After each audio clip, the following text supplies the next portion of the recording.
Spencer's got a huge push opportunity here. Oh my God, a penguin!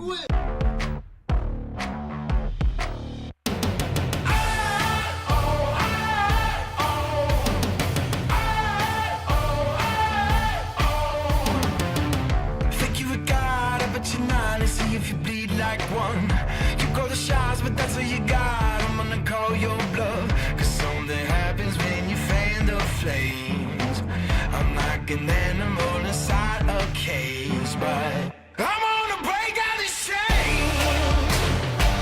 You're gonna wish you never held me down. I feel the rush through my veins. Yeah, this adrenaline is kicked in now. There's a killer inside of me. Killer, killer, killer. There's a killer inside of me. Killer, killer, killer. Don't turn your back, you might end up in a world of fear. You can be brave, there's nothing to save. Is it crystal clear? Cause something happens when you fan the flames. I'm like an animal inside a cage, but I'm gonna break out these chains. You're gonna wish you never held me down. I feel the rush through my veins. Yeah, this adrenaline is kicked in now. There's a killer inside of me. Killer, killer, killer. There's a killer inside of me. Killer, killer, killer. Sometimes I fight it, but I cannot hide it. I know it ain't right, but sometimes I like it. I'm gonna break out these chains. You're gonna wish you never held me down. I feel the rush through my veins. Yeah, this adrenaline is kicked in now. There's a killer inside of me.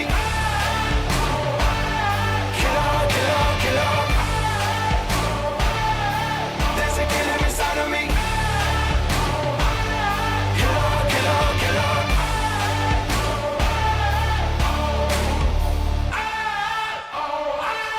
Killer, killer, killer.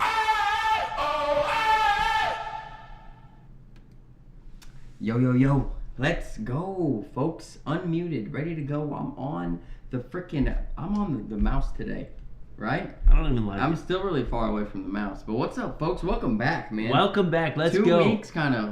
2 I weeks. missed you guys. We're in off season, dude. I missed y'all too, man. It's good to see you guys in here, dude. We got Nate Allen, Alan Ballard, Rudy Fernandez. Who else? I know people are in here that aren't freaking talking. Brian Gibson. Let's go, Gibby. Gibby, I'll tell you what, man. I love your boards, dude. I do. I love your freaking boards, man. I love them so much that last week we brought them to one of the events that we have, Sankin and Drankin, and the guy asked me, Matt Norris, he's like, hey, can we just keep these here and blah, blah, blah. I did not want to keep them there, but they are there. We're going to be playing on them this week too, man. Yeah, everybody loves dude. them. Everybody loves them. They stole them. What up, Richard Jones? What up, David Penning Jones? Dude, Davy Jones. Hey, man. dude, that salsa that he gave us, dude, Good. I was having it on my beef and eggs in the morning. Yeah. So good. Dude, I was making like little tacos with it. The peppers. Oh my gosh. The peppers are bar none the best. I've got the spicy pickles too at Oh, home. okay, Like, I'm yeah. trying to cherish them, man. Like, you gotta like, I know. I'm like, what's the word? Rationing these Yeah. things so I don't run out. Same with like the tomato juice. I'm just hitting like shots of that stuff. Dude, the the spicy tomato juice. Oh my gosh, So- it's good. So David told me What up, guys? cannon season is in August, and he said cannon. We got to go cannon with him. But when he told me that, I'm like, what the hell? This guy's got a cannon at his house? What is he talking about? And then he's like, no, Bill, cannon. And I'm like, I know I'm hearing you say cannon, dude. Right. Hey, we're going to shoot a cannon in August? Like, what are we doing? He's from Kentucky. And then Derek had to tell me, he's like, no, canning. I was like, oh, I'm an idiot. Canning season. yeah. I Canning can't wait season. to get up there and Me and Bill are like we're way too like indoctrinated to just speaking the English language correctly. Oh no, I'm getting out there for that. We've already talked about Do you it. ever wish you had an accent? you know, like you hear somebody, I kind of wish I had that one. Like somebody from like Finnish. Yeah. Like a Finnish accent. Sometimes. I want like one of those. Sometimes. So like I don't want one of the ones from Boston or like something like that. Like that one seems annoying. The laughing from Boston? Well, just anything from Boston. It's, I don't even know. I can't do it. I would do it if I could. All right, folks, what's going on, man? Welcome back. This is CBC Down and Back Podcast. Dylan and Bill here. Yeah, we switched seats on you this week. Aaron called it out already. He knows. He wanted to drive tonight. I don't know why. I'm not happy about it. I've been trying to get him fired up for 2 days straight for this podcast. Bill is passionate about this subject, but sometimes he likes to be a little reserved on the podcast. So I've been needling him. I've been freaking getting him hyped up, getting the chat hyped up. You guys are getting him hyped up. So now I've been taking a lot this week. We'll see. If I take a few more rips of this, maybe I will get a little crazy. Maybe not. Xavier Wilson Williams in the house. Let's go. Jonathan Nail. What's going on? Gavin Kurt, dude. Carbino. Sean Priest. Damn. What up, guys? This is the CBC Down and Back Podcast. We cover all things cornhole here in the off season. Man, we're going to be covering the winners this week for CBC. We do that every week. If you take a podium finish with CBC bags, we're going to feature you here on the podcast. And then we're going to move pretty much straight into what we call Family Feud. We talk about a controversial cornhole topic. Sometimes it's spicy stuff. I think we got like two topics tonight. Yeah, we probably, you know us. We kind of ramble into multiple different things. What up, John in the house, dude? Schnitzel Popperski. Let's go. Bro, you got to be here for this one. I know. I want a lot of freaking comments tonight when we're talking about this one. This is something, we are a bag business. We are going to be talking about my thoughts on, I think they're mostly my thoughts. I mean, I think you agree with a lot of my thoughts, so it's not going to get spicy between you and me, but I may get spicy because there are some thoughts that I have for it. I think it's going to overall benefit the sport. A lot of information that you guys don't know, a lot of behind-the-scenes stuff kind of how bag companies work, because I think that's something that's a little bit secretive still in the ACO is kind of the mindset of a bag maker. And I know you guys, if you guys know us and have had conversations with us, you kind of know what's going on, you know. Some people, yeah. We want to give that to some more folks and kind of what we see the future looking like, and cleaning some stuff up, and also what we like about it. You know what I mean? You guys know us. We're kind of on both sides of the fence there, making sure that goes smooth. All right, we'll start with the winner's circle. Bill, announcements first. Announcements. No, we never do it that way, but that's fine. We did with your jersey that one time. Announcements. One time, yeah. Just one thing. Big tournament going on. New Johnsonville, Tennessee. These are our guys out here. We love these guys, man. Three Rivers Cornhole. We've been out there a few times. I really want to go to this event. I'm not sure I am going to be able to. It depends on my wife on Saturday. $15 per person, double elimination, blind draw, and they also have an airmail pot there, man. They're also playing pickleball. That kind of has me interested. Like, I played pickleball in high school. I'm a good racket sport. I'm a good racketeer, I would say. I'm good at racket sports, right? Ping pong, tennis, pickleball, badminton, right? You get me swinging something racketeer-ish. Racketeering? Yeah, are you good at that? Smoke you. What is racketeering? I actually don't know. I think it's like, I think part of it's like extorting people for money is racketeering. I should figure that out. I'm not good at it yet. Yeah, we could Google it. Somebody in the chat's gonna let us know anyway. But I think it's like extorting people for money would be considered under like racketeering. What about the game Racco? Do you remember that game? I don't. With the cards and they're in like these little shelves. You played much different. I played Nintendo when I was young. You still play games. That's right. Check it out down there in New Johnsonville. That's this Saturday, man. Our people at Three Rivers Cornhole, pickleball, cornhole, food trucks, live music. It's going to be freaking sick. That's in Johnsonville City Park, 10 a.m., all right? Yes, sir. And that's supporting the local volunteer fire department. I always have respect for the volunteer fire departments. What a thing, you know? Yeah. No, I really hope I can get down there for this one. I might be down there. So I was pretty excited. Ron messaged me and he's like, hey, can you guys, throw this on and then come down here? And I'm like, we will throw it on 100%. Going down there is about 60%.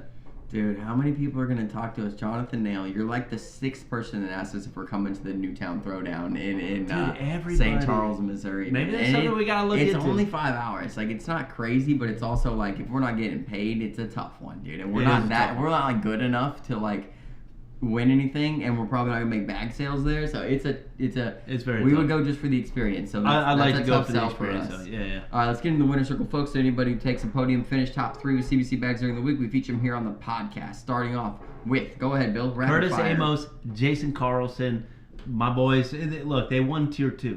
They won tier 2 last Friday. And they won tier 2. Why'd you have to specify? Well, because Curtis showed up late. So he was like, dude, he's like a monster in tier 2. So he didn't get to play switch. But Norris was like, yeah, we'll still input him and he can play tier 2. So that was just kind of a monster dropping in a tier that he shouldn't play. Yeah, that's and kinda Jason, code, dude. yeah. Jason can throws play. freaking good too. So yeah. Hey, Aaron, I'll take that challenge, brother. I got to see that challenge here in a minute. Aaron, congratulations on your finish this year, man. Tearing it up. I love it, dude. Patrick Landrum over here. I'm not sure his buddy that he was throwing with. I can barely see it over there. Throwing the Ronins. Patrick, dude, he's consistent on here every freaking week. Yeah. He throws good too. I like, you know me, dude. I love the release when you throw a little bit of back tilt. There's a specific throw that I like. Patrick definitely has that throw. No, he's got every shot with those things. Yeah. He really does. Yeah, he's clean, dude. He's clean. That's our guy, Gary Bearpaw. Gary man. Bearpaw, man. And somebody sent me a picture of him. I think it was Kenneth Vincent. Man, saw him at this tournament and just took a picture from behind. It says like the monster's in the house. It's like, dude, like people, dude, he's just a legend. Anytime he enters the building, and I think in this tournament specifically, this is singles. I think it was, which I didn't know this is a league, Bill, the OCL, the Oklahoma Cornhole League, and I don't think it's like sanctioned, but I think it's like a, I don't know, it's something, right? Because I saw it was OCL tournament, singles, whatever. But Gary double dipped Matthew Creek Killer for the championship. So let's go, some bangers in there. They play each other a lot, though. Yeah, don't they do. Yeah. I'd like to see them run some unsanctioned stuff together. Seabass also sent a picture of Gary. Remember they went to an ACL tournament, I believe? They were there together. Dude, Gary repping the freaking CBC. Corn Sayers back. I love it, dude. Gary's a good guy. What up, Cag? Awesome. What up, Douglas Parker? That's my guy. Let's go. We got Cag. Dude, there's people next in here, man. Oh, that's our guy right there. DJ First Skipper. ever CBC bag rep. Just saying, we're going to give credit where credit's due. Very and true. One of our local Clarksville COs. Yep. So DJ Skipworth does a ton of stuff. One more thing about DJ is he's been searching for a venue because he was, when we had the Axe out here, he'd been running Monday night tournaments and stuff like that. He has a new venue that he's been playing at, trying to build it out there. Central City. Holly J's in Central City on Mondays. Yeah, he's trying to build it. Just started it there, and you know, when you play at a bar and you show up a couple weeks and maybe you don't have that many people, the bar kind of questions it. So I'd like to flood his place, man. I'm going to be headed out to one of those tournaments just to make sure that the bar knows, man, we can grow freaking cornhole out here. Yeah, if I could get DJ's a good guy. I'd go. Yeah. I mean, who knows? But maybe I'll just sacrifice some sleep one day. But no, DJ's the best, man. Congratulations, brother. He's in here a couple times, I think. He is. And that's Darren Oberchain. I don't know his partner here, but I know Darren right there on the left. He's throwing carbons, man. I didn't know he had a set of carbons, man. Yeah, he's got a couple sets, man. I ain't seen him in a while. He's got couple. Preds, too, for sure. Dude, Chase Puckett. Carbinos 2.0, Gavin. They're coming soon, actually. Oh, dude. You see, I sent him the picture of him today. I made a mistake. We've now he's extra fired up. Oh no! Yeah. Oh no! We've got ideas for 3 new bag series right now. One of them, I believe, we're going to be releasing at Worlds, called the Apex. It's already approved by the ACO. Yeah. We sent them some. We should have brought one of those up here, Bill. I think it wouldn't work though with the colors. With the color, yeah. Simple designs on them right now. We'll offer limited throughout the year and stuff like that. Yeah. But they're freaking good bags. So. Right now, we're just throwing them. I think we're the only ones. Us and DJ are the only ones that have a set right now. Well, +1. So, play. Hey, right here we got Mike Cochran on the left and Doug Langston on the right, man. They're throwing the Magnums. Looks like Doug has a different bag in his hand, though. He just likes his own bags. Yeah. You know? Dude, Doug's been killing it lately, man. Mike, So is Mike. Mike kills it down there with those Magnums, dude. Once he started throwing those, dude, and she throws the Ronins, he throws the Magnums. Yeah. And they've been crushing it. Yeah, I love it. Because they're in here a couple times. Here's DJ again. I don't know his partner's name. We'll probably have to meet all these people at some point. Yeah, we gotta go up there and shake some hands, man. Yeah, kiss some babies, you know. Do presidential stuff. Campaigning? Yeah. DJ again, yeah. He's killing it, dude. He's run, I think, 2 or 3 tournaments. So there's a couple in here from last week also. And that's because we didn't stream last week. Shannon, you didn't make it in time. I know you sent me a picture. We'll get you in next week. I promise. Cardboard sign from... Wait, what happened? Well, no, she's in... Well, she wasn't holding a cardboard sign, but like she had a 3rd place this week with CBC bags and a 1st place. She didn't get the picture for the 1st place yet. Shannon, but the you 3rd need to place send was too those late. to me personally. No, it was just too late in the day. Oh, okay, Yeah. that's what it was. Yeah. Is this Mike again? Mike and Dawn? Yeah. Yeah. I think that is Mike. Is that They got his Magnums. Yeah, man. those are the the pink and Magnums. greens. Yeah. I think he's one of the only ones with a set of those. Him and Bearpaw. Yeah, him and Bearpaw, man. He Yeah. loves those things. Congratulations, boys. Next up, we got Joe Liss on the right. Look at that beard, man. Joe looks... If I was to picture Mark Twain, this is what I would think. He's putting me to shame. Or John Muir. Do you know John Muir? No, I don't know. Oh, it's from my hometown guy. If I grew my beard that long, should I do that? No. No? Keep it where it's at. You're clean, man. You're think clean. It's okay? Yeah, all right. You're clean. We're good. We're good. All right. Next, who we got? Dave and his partner Bill. You know him, you said. I do know him. I don't remember his name right this moment. Came with Sierra, Stefan's friend. Sierra. I don't know why. At this moment, I don't remember his freaking name. But it kills me. It sucks. It sucks when this happens, dude. You have a brain fart. It is what it is. Darren Overchain again. I don't know his partner here on the left. Yeah, not sure best. We got to meet these people up in Central City. And these look are at those bags. These are OGs. Look at those, dude. Those are OG Krakens. We don't even make Krakens anymore, and these guys still got a freaking set. We might bring them back season 20. Yeah. I might bring back Krakens. Krakens they're cool bags, man. They're a lot of fun. They're a lot of fun. You guys should talk to Brian Jones about setting up Ballpark Village in St. Louis, August 10th. A lot of ACO players will be there. Really? That's interesting. Oh, talking about setting up a booth there. That's not even far for us. That's like 3 and some change. Right, St. Louis? Yeah, St. Louis ain't bad at all. That's not, and I wanted to visit Cornhole Central. I'll message Brian Jones, Aaron, actually. I will, because I know that tournament's really cool. It happens every year. Nigel Walden, let's go, dude. What up? Nigel's in here. Is he just waking up? Middle Earth. Is he waking up? Yeah, he's waking up right now. Or is he going to bed? He's going to do a chucka. Ryan Henderson on the left here throwing the elixirs. I don't know his partner. Tall fellow there. Yeah, not sure either. Hendo's in here quite a bit lately, too. Doug Langston again, and our guy Garrett Chandler. Garrett's always in here, Garrett's too, always in here. Dude, Doug's been killing it lately, too. Killing it, man. We got to get him in New Jersey. I haven't seen Doug in forever. We're supposed to go out to the lake house, dude, and we freaking haven't even talked to Doug, man. Oh, actually, we have something to talk about after the stream about that, too. Oh, man. Is it good news? Well, we talked about it before. Oh, okay. But we need to get serious about it. Oh, I know what you're talking about. Call a guy named Brett. Yeah. Not my dad. All right, that's it. All right, that's it, folks. Hey, there were many more. Many more. They'll be on here next week. Yeah, congratulations to the winners there, folks. Once again, if you take a top 3 with CBC bags during the week, send them to myself. Tag Cornslingers Bag Company. Tag Bill Lorman's Facebook page. All right, it's non-existent, folks. He has a you won't find Bill Lorman on Facebook. All right. Hey, it's true. Hey, tag one of us, man. Usually I just find them, like they just pop up in my feed because my whole feed is cornhole and thought pockets, right, Bill? That's what you say. Dude, don't do that. Oh my That's what Bill says. All right, folks, let's get into Family Feud. Here let's go. We go.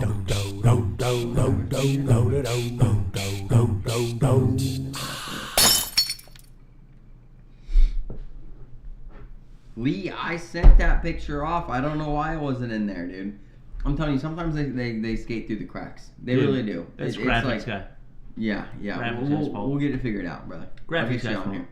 You missed it. No, we have you, Alan. It's just, look, we gotta cut it off at some point. There's so many dang winners. At some point, it's gotta be like, hey, we gotta cut it, and then those are gonna be on next week. Y'all are gonna have to start taking first only. I'm telling you right now. But Alan, I love it. I'm glad you're here, dude. I'm sorry if you were here just to see the picture, but I'll tell you what, it'll be here next week, so we'll see you then too. Okay, let's get into this feud. Yeah, what do you want to start with here, Bill? So we're speaking about bag partnership, we're speaking about sponsorship etiquette, right? They kind of go hand in hand because the only people giving out sponsorships right now are bag partners, right? I think there's a couple merch companies, a couple apparel. Like, what is that? OCG, Official Cornhole Gear, is one of them. No Quit Cornhole is another one.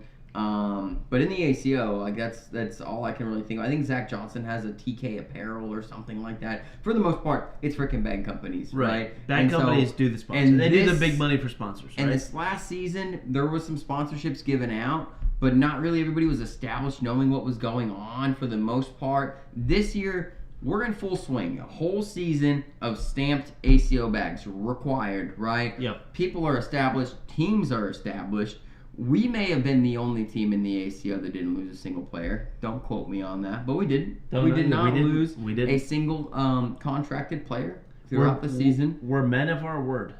We held up their end, or our end. They held up their end, and things ended well, right? Yeah, which they're not done. We're going to go through Worlds. Our contracts all go through Worlds, and we're going to speak to that, Bill. Even if that's where you want to open up. with the sponsorship etiquette, Okay, right? We'll talk about sponsorship etiquette to start. Okay, right? let me get warmed up here before I get in savage mode. Okay, what up, Sarah Yates? What up, Bill Borgens? Let's go. Let's do a small timeline of what we've done, not about Worlds or our bad company or anything like that, but we did come out with a CBC application because we found out last year when we were at Worlds that tons of people wanted to be sponsored, and we had no idea, right? They were, people came up to us, they went to other people got signed on right at Worlds and things like that. And so this year we thought together and we're like, well, how can we make it as fair as possible? And also to be able to know who wants to be sponsored and who doesn't. Right. We just had no idea.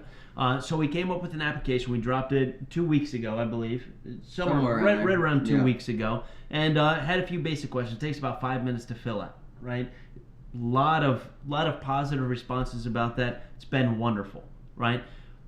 We have decided not to announce or do anything or even discuss anything with anybody that has dropped an application, not even dropped a name, anything like that whatsoever until after Worlds. And we decided to do that because we thought that that would be the best etiquette for other bag companies and our bag company, meaning if you are signed on with somebody else throwing their bags, I'm not guaranteeing you a slot into season 20 whatsoever until after Worlds. Maybe we talk, maybe we don't after that. Well, and right? it also and I thought shows, that was the best etiquette, right? Because I want them to concentrate on Worlds. I want them to be king of cornhole, get the highest finish they possibly can, and things like that, without thinking like, oh, well, next season I'm going to toss these bags anyway and grab somebody else's or anything like that, right? I did not want any of that whatsoever.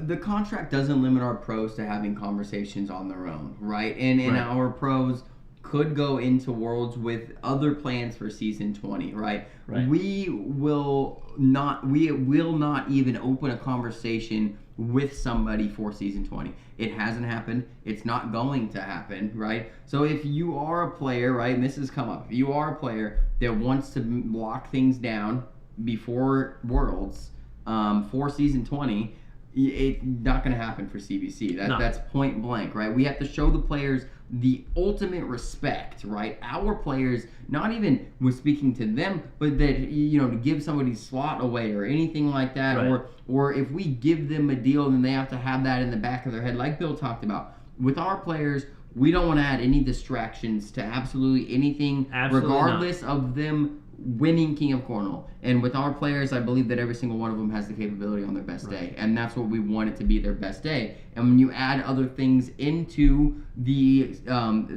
equation, right? Like they hear that we offered somebody a deal. We offered Jeremiah Ellis to come back to the ACO. That's gonna be our only player next year, and everybody else gonna get kicked to this. Like now, how proud are you to throw the bags? How confident are you throwing the bags? Right? Don't want anything like that. I mean, what do you guys think in the chat about this too? I mean, what do you think? What is the etiquette? Is it okay to be in talks with a player right now and sign them prior to the next season when their contract's not even up yet? I don't think that that's okay. If they're in a contract, and we're seeing and that in this last season, right? Most players aren't. We may have the most contracts out there. We have no idea, right? We wanted to protect ourselves and protect the players. It's worked out fine. Nobody's even had to reference the contract besides for just us making sure we're holding up on a value of something that we said we were going to do, right? That's the only time I've had to look back on a contract, but never it's like, oh, is this player doing the wrong thing or the right thing, right? And they've never had to double check us that I know. Nothing's been brought to our attention. It says this in our contract. Why isn't this happening? It's always been out there. It's been done. It's been taken care of before the questions even arise. And I want to clear one thing up with this too. I am not saying that companies shouldn't offer an application prior to Worlds. I'm not saying anything like that whatsoever. I'm saying that if they do offer an application or if they do have some sort of process that they go through, do it. But do not engage. This is my opinion on it, right? Do not engage with those players until it's what we would call the off season. And I believe they start in September again, right? That's when the first regionals usually September 1. September 1. So you have an entire month after Worlds. Yeah. Right? And in 4 weeks, an entire month to be able to have those conversations, lock in a team and things like that. But doing it prior to that, it just, I don't know, man. I just, having those discussions when nobody else has even made an offer or anything because they're still locked into a contract at that specific time seems a little. Right. What about players not in contract, Bill? You think it's kind of Wild West, right? Go ahead, do whatever. Players not in contract. I mean, if you want to read some comments, start at Jacob's. I scrolled you up. That's about where they Jacob said, I think you should do draw of the hat so it's fair. No advantages here. Has to. Jacob, we're going to talk about that in a minute. Ridiculous. We are going to talk about this. Here we go. All right. Let's move on. Rudy says, I think you guys are doing the right thing.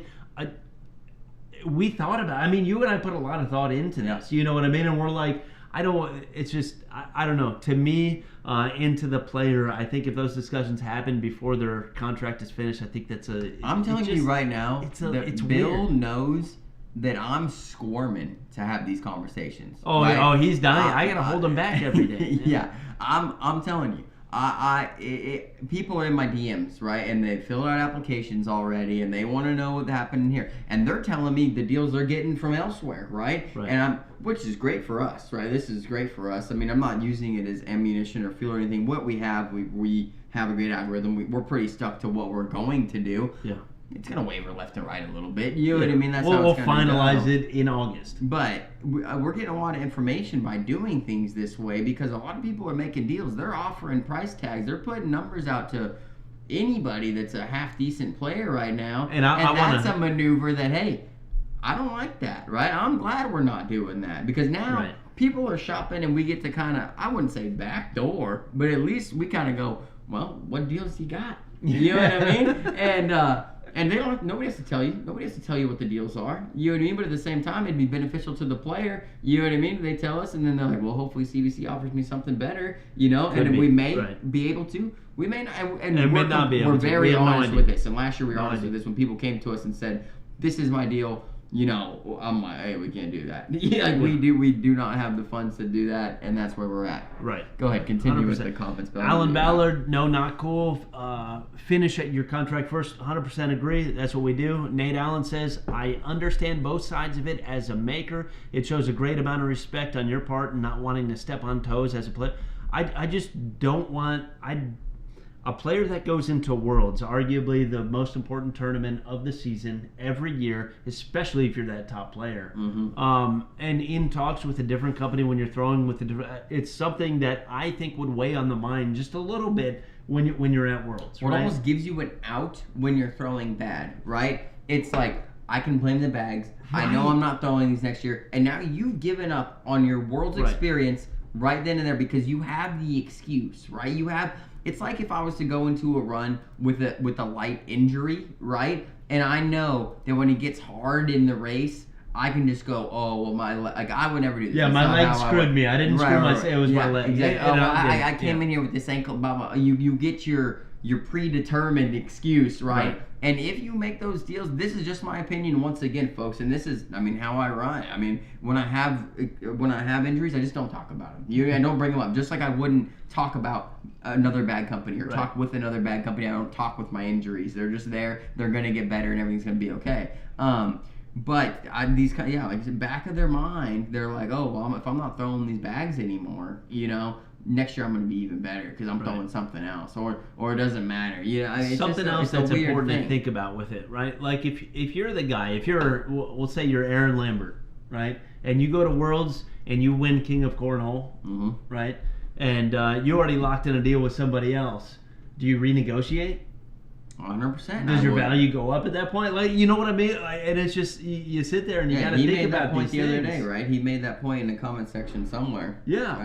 Does your value go up? Do you go back and be like, hey, I know we locked in this deal, but now that I'm a king of cornhole, I think I'm worth this. And if you're a bag maker, you not go, will you sign the dotted line? Yeah, and then you already screwed the other bag maker, and you're just like, well, we're not going to take it back. You know what I mean? And it I don't know. It burns bridges. I just don't think it's the proper etiquette. There's an off season. That off season is 4 weeks. If you're going to get freaking sponsored, put in as many applications as you want.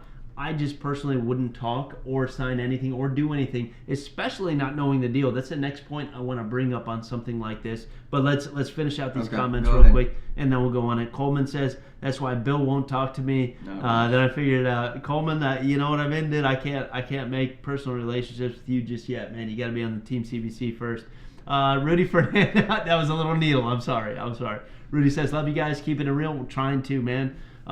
They may be a half decent player, but what value did they bring to the company? That's something we've talked about a few times, and I agree. And I could beat on that until we could speak on it for hours. It's crazy. We could go on that for a long time. Richard Jones says, take it from a sponsored softball player. I hope you don't just base it on player making pro. Guy like me, 100%. We'll talk about that in a second, Richard. We've talked about it before. I absolutely love your motivation as a salesperson. I absolutely love it. Dylan and I have talked about it numerous times while we're working in the shop. Rich, just saying, I haven't seen your application. Just saying. Okay. Well, we're not talking people's names and stuff like that, but Rich, we haven't seen it yet. Okay. All right. So tired of seeing the pro players don't bring anything to the table. Comments like, how do you know they don't do stuff? You guys don't see. 100. This is all evaluated when looking at a player is what they do. The only thing that you have is based upon the last season or any sort of track record. You know what I mean? And that's something. Look, I wouldn't count anybody out, but there are some people that think they're just a walking billboard. You know what I mean? And it's like, as long as I wear your gear and throw your bags, that's the end of my deal. And so that's why we also have contracts and stuff like that, where we discuss things that we expect, and if it's over and above, that's great for us. And if we do over and above, which we do put in our contract, we say at any point when we can help you out, we do. And we've done it numerous times this year with players. So, just because there's a contract, that's the minimum. If you decide to go above that, that's something that every company would be happiest about. That's where I want to bring up one thing, Bill, and this might be a little touchy, right? Where we're seeing now, we believe that bad companies are using, let's say, their personal funds, right, to fund their business, which I guess we all do in the very beginning, right? Right. But all of our sponsorship deals are coming straight out of what we'll call the CBC account, right? Yeah. Instead of throwing money, right, personal money and risking personal money to possibly get ahead in a market that's new. We'll call ACO bag making new, right? Because it's only less than 2 years old. And so I think we're seeing a little bit of that right now with deals, right? Last year, I don't think anybody was getting a very good deal. I think we were offering one of the best. If you know it, you know it. If you don't, you don't. Right. And but this year, I mean, it's kind of out there on the table. People are talking, right? And we're seeing some deals come across, and it's like, I don't think you have that much money, like as a bad company, right? And so people are going to. Is this something you would do, Bill? Like, so is this some? I want to talk. There's 2 points that I want to talk about: what a bad company is going to promise and what actually happens. There have been numerous instances where we have talked to players that say, I am not getting what I'm owed. Mm-hmm. I am owed this, this, and this because I attended these events, or I podiumed at these events, or I did this, this, and this, and that's what they said they would do. And time out. I'm not bitching about people using their money. What I'm saying is that we have seen this go into scary territory where players are. It's like a beware type thing, right? Because this is a beware as from what we've been told, and what we've been told by outside people, which is information that we can't 100% confirm if anybody got paid or not paid. I'm not confirming. From what we've been told, right? People have gotten screwed over. Players have gotten screwed over doing handshake deals for cash valued stuff, right? And if you're going to get into something like that, this is what we're going to talk about, right? That's just how I wanted to clarify that. So, right. This is no basis. I've done zero research. All I've heard is rumors and things like that people are promised things that they go throughout the season, and then those things don't ever come to fruition, right? Whether you're promised podium money, whether you're promised whatever it may be. And all I want to speak about on that is that's why we have contracts. If it's in the contract, we are men of our words. And the contract will only get better, meaning what is written, you can only go higher than that, which we will help out even if it's not in the contract if we can. Right? But everything in the contract is guaranteed. There is no possible way we would come out of our own pockets rather than CBC's pockets to ensure that our contracts are fulfilled, even if the company does not survive by the end of the season. Does not matter. I will never, ever, if we have to end the company for any reason whatsoever, never end it with somebody saying, hey, you definitely screwed me, you owed me this because of that, you overpromised and underdelivered. That will never happen. If we go out, it's going to be with dignity. It's going to be, I came out of pocket, everybody's done, and we just can't be a company anymore. That's how we run it. That's why we have a contract that protects us and it protects the players. The players have something in writing to say that this person owes me this. Now, if you're taking a deal that is not on a contract whatsoever and it's somebody's word, expect nothing. You better freaking I would say, that. I would say expect nothing. A verbal contract is just as important as a contract, but it better be freaking recorded. You better have that and can show up if you ever want to fight something like that. I'm telling you, everybody knows somebody who got in a deal with a friend, a legit friend of yours, and trusted them and got screwed, right? Right. And those people ended up not being friends anymore. You lost a friendship, right, over a handshake deal in some sort of cornhole sponsorship, right? The way you avoid this is a contract, right? And like, I mean, it could still get real sketchy, right? But if you're going to threaten lawsuits in small claims courts and stuff like that, the likelihood of somebody paying it forward before getting to that point is more likely, right? Like, but if it's been a handshake deal and your buddy's just like, hey, I can't do it anymore. Yeah, I mean. Yeah. What are you gonna do? What are you gonna do? You're gonna. You already owe me $2,000, dude. Yeah, it's over. All right, Bill. You want to read some comments? Yeah. Let's. I think we're good there. Yeah.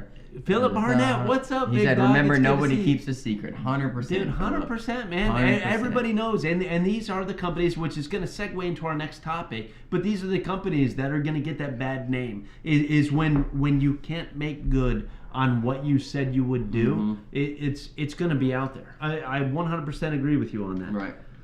Right. Agree with you. Okay, I'm not going to get into, what do we got here? No, that's Richard and Jacob. Yeah. I'm not gonna. They're talking themselves. Chase Bucket says CBC is the only team I've been part of that has 100% done everything that they would say. Chase, appreciate you, brother. I appreciate you, dude, and I appreciate you coming on here and saying that. Everybody thinks I paid you to do that, dude, but I didn't, and we really do appreciate that. He is not a paid actor. And Chase, I wanted to wear your jersey tonight, but it's green, and I got a green screen behind me, so I'd be transparent if I wore it. Yeah, we gotta figure out what to do with those. We gotta figure out what to do with those. We gotta make it work somehow. What else we got on here, Bill?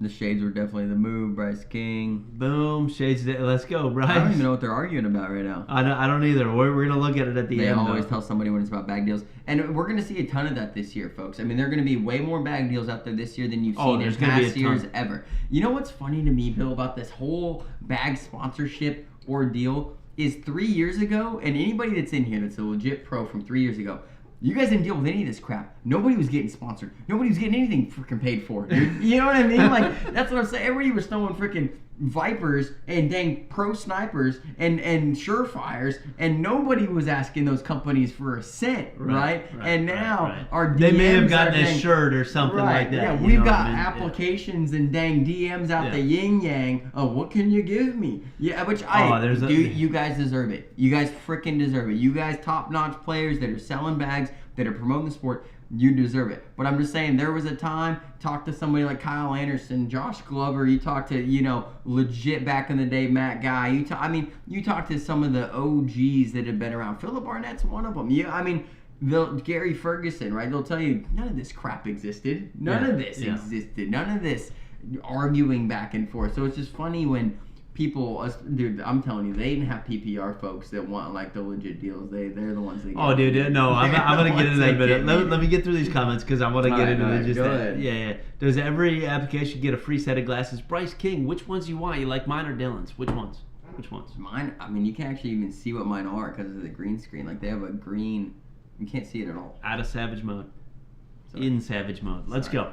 Also, I was just meeting Cornhole, probably replying to Jacob Coleman there. Yeah, David Jones says, I got a lifetime family contract with these good old boys. That's all I need. David, dude, I love you, man. I can't wait to go up there, spend at least one night up there, maybe two, freaking hang out all weekend, shoot some turkeys, I don't know, drive some quads, whatever it is, man. I can't wait. Can't wait. What up, Matt Ledbetter? Get in on this, dude. Free agent, Matt Ledbetter, what up? Let's go.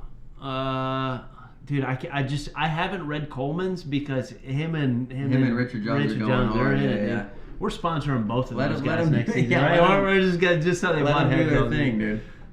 Incentives are best options. I'm going to talk about that, Rich. It's important. I don't agree, but I mean, you could talk about it right now, Bill. Wilson likes mine. Let's go. That's what I'm talking about. Bill, I They're need, not I need a Oakleys, gold though. chain. They're not even close to Oakleys, dude. They're Folkleys, man. They're Folkleys. barely Folkleys, but they're cool. All right. They're cool.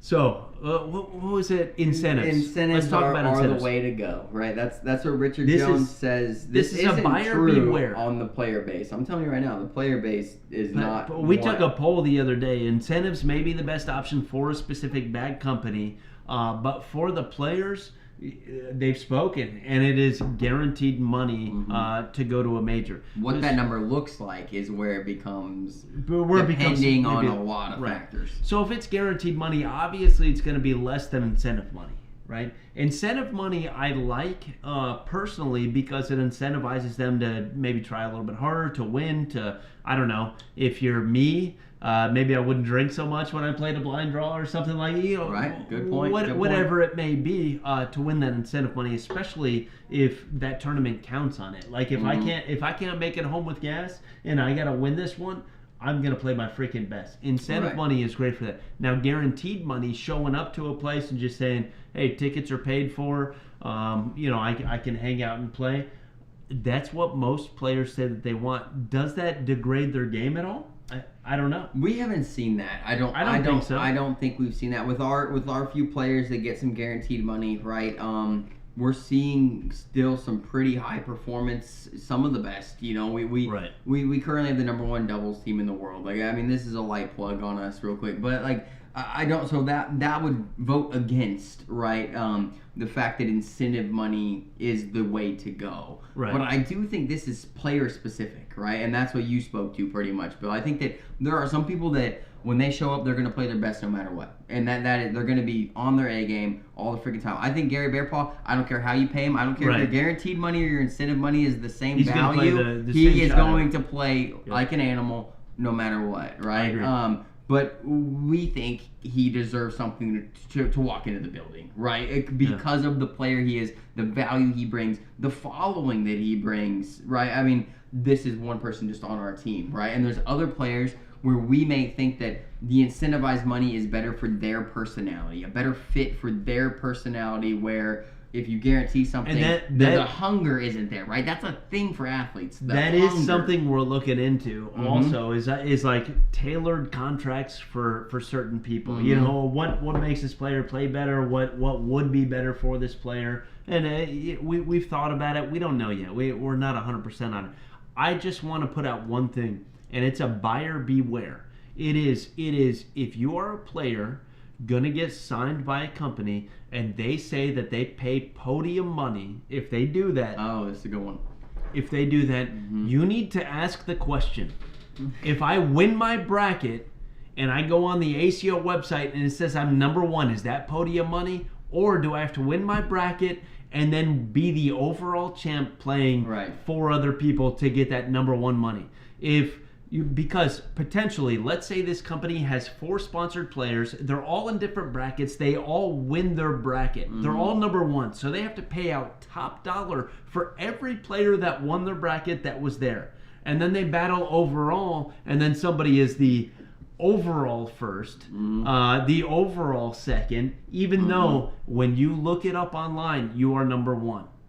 Right. Tell me that is a buyer. You better know the difference between bracket pay, because if you're 5th in your bracket overall, you could be 17th. Right. Yeah, I'm who telling you, knows? this is free chicken for bad companies right now, because when you talk about podium money, when you talk about podium money, you better specify it in their contract. And if Bill doesn't mind me talking to how ours is, go for it. ours is based on the bracket, right? So Right. we believe that when players show up to the big majors and they show out in their bracket and they win their bracket, or they take 3rd in their bracket, right? We believe they deserve something. We do. We know what it takes to get there. We watch, and this is something that we have that other bad companies don't. They're at the tournament maybe, but we watch the games, the grueling, the gauntlet. Dude, you win your bracket, you're first. They even show you as take first. 3rd in a I don't bracket, care. man. We saw Scotty Ball battle immensely in Branson, took a 4th place, dude. You know, guy didn't earn a dime, right? Like, to be honest,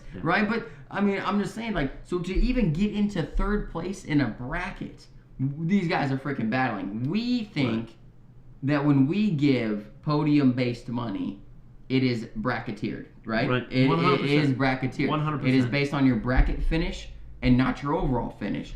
The caveat to that is, we have not yet, we might, added an overall bonus. We think that the players play, we might. I mean, we've already spoken about it, yeah. But we might. But we think that the bracket is what matters, right? These players have played all day to get here. They played 8, 10, 12 matches, right, to take a first place in the bracket. You take first in your bracket, and then you don't make overall. You just, oh, no, you took 4th overall, so you don't get any money. Dude, you know what? You took first. It shows up as a first on the freaking website. A buyer beware, like you said, Bill. If you're a player, folks, and people are offering you top 3 in World Singles, please ask the question, is that in bracket or overall? Because that is a very important. Because to take top 3 overall, what it means in a 4-bracket major, which most of you guys go to the big majors if you're anywhere close to us, you know, and that means you have to win your bracket, and then you also have to win another match, right? Because if you don't win your first match, unless you've been undefeated in your bracket, you could take 4th and end with nothing, even though you won your bracket. So this is just a snippet to ask when people offer you something that is incentivized money for podium finishes. That is the most important question you can ask a bad company. Right? If it's only incentivized money, that is the most important question, because it's where people can get screwed. It's like, oh no, you took first. We're talking about overall, and you took 4th overall. So no, you don't get anything. No, it's a little shady. But it happens. That's something that we already know that we've never had an issue with it. And we already know that not everybody's in love with the major payouts, right? They're not in love with 2nd place in your bracket. Right. We definitely know that, right? And that's a big reason why we think that brackets was the best way to go. We think that. We base. You're the one who talked me into it. I was the shady business dealer, and Dylan's like, "No, they deserve something, Bill." And I was like, all right, you're right. You're freaking right, dude. Let's go. And it worked out fine for us, folks. And players were happy to receive what they received, obviously, you know. And I'm just saying, make sure that if you're a bad company, make sure you specify it in your contract. If you're a player, make sure it's specified in your contract. 100%. All right, are we catching up on comments? Yeah. Jacob Coleman said, Bill, you ignored my other comment. Over under, I catch shade for my CBC shirt at the Open. Dude, you ain't going to catch any shade. People are going to be like, dude, you're the coolest guy in here with that thing on, man. Let's go. You better be wearing the hat, too. All right? Try to throw the CBC bags at the Open. When they kick you off and they don't allow it, then be like, okay, no big deal. Try to throw those, though. Tyler Goodwin, what I don't understand is why chase a bag company? Why not let them come to you? Tyler, you are good enough that the bag company should be all over you, dude. You are freaking awesome at the damn game, dude. I hope you freaking do crazy things this year, dude. I really do. I love Tyler, man. Do you want to speak to that at all? So Tyler is essentially also saying that he wouldn't fill out an application. You know what I mean? So do you think that we are at a level right now where there are certain players that shouldn't have to fill out an application at all? And folks, I'll preface this with CBC there's no exception rule. None. This is a no. You do have to fill out, and this isn't because we think that we're the top dogs. This is just what makes it easiest for us and the players to understand exactly what they're getting and exactly what we're giving when the deal comes out, right? We can line up the names. Everything is understood. I mean, somebody like Tyler Goodwin filling out an application, you know, he's top 10 in the world. Is it likely he gets an offer? Probably, but we don't know that. We got to look at all the... What if we get the top 5? And for, I think Amish is 8. What if we get the top 7 all fill out an application? Now, does Tyler Goodwin get a deal? I don't know. This is why it has to be this way for us. It's not even that. It's not even that. One thing that really kind of hits home about this is like, it's 5 minutes. It's 5 minutes. If you can't fill out an application, it's 5 minutes. You know what I mean? Do I really want you throwing my bags anyway? And that's something that I think about where if people is like, I just don't do it. There's no way I'd ever fill out an application. It's like, I don't know. What does that say about your company? You tell me that. Well, I think right now, the way it stands as it is, I think that the players are in a position where they have to chase.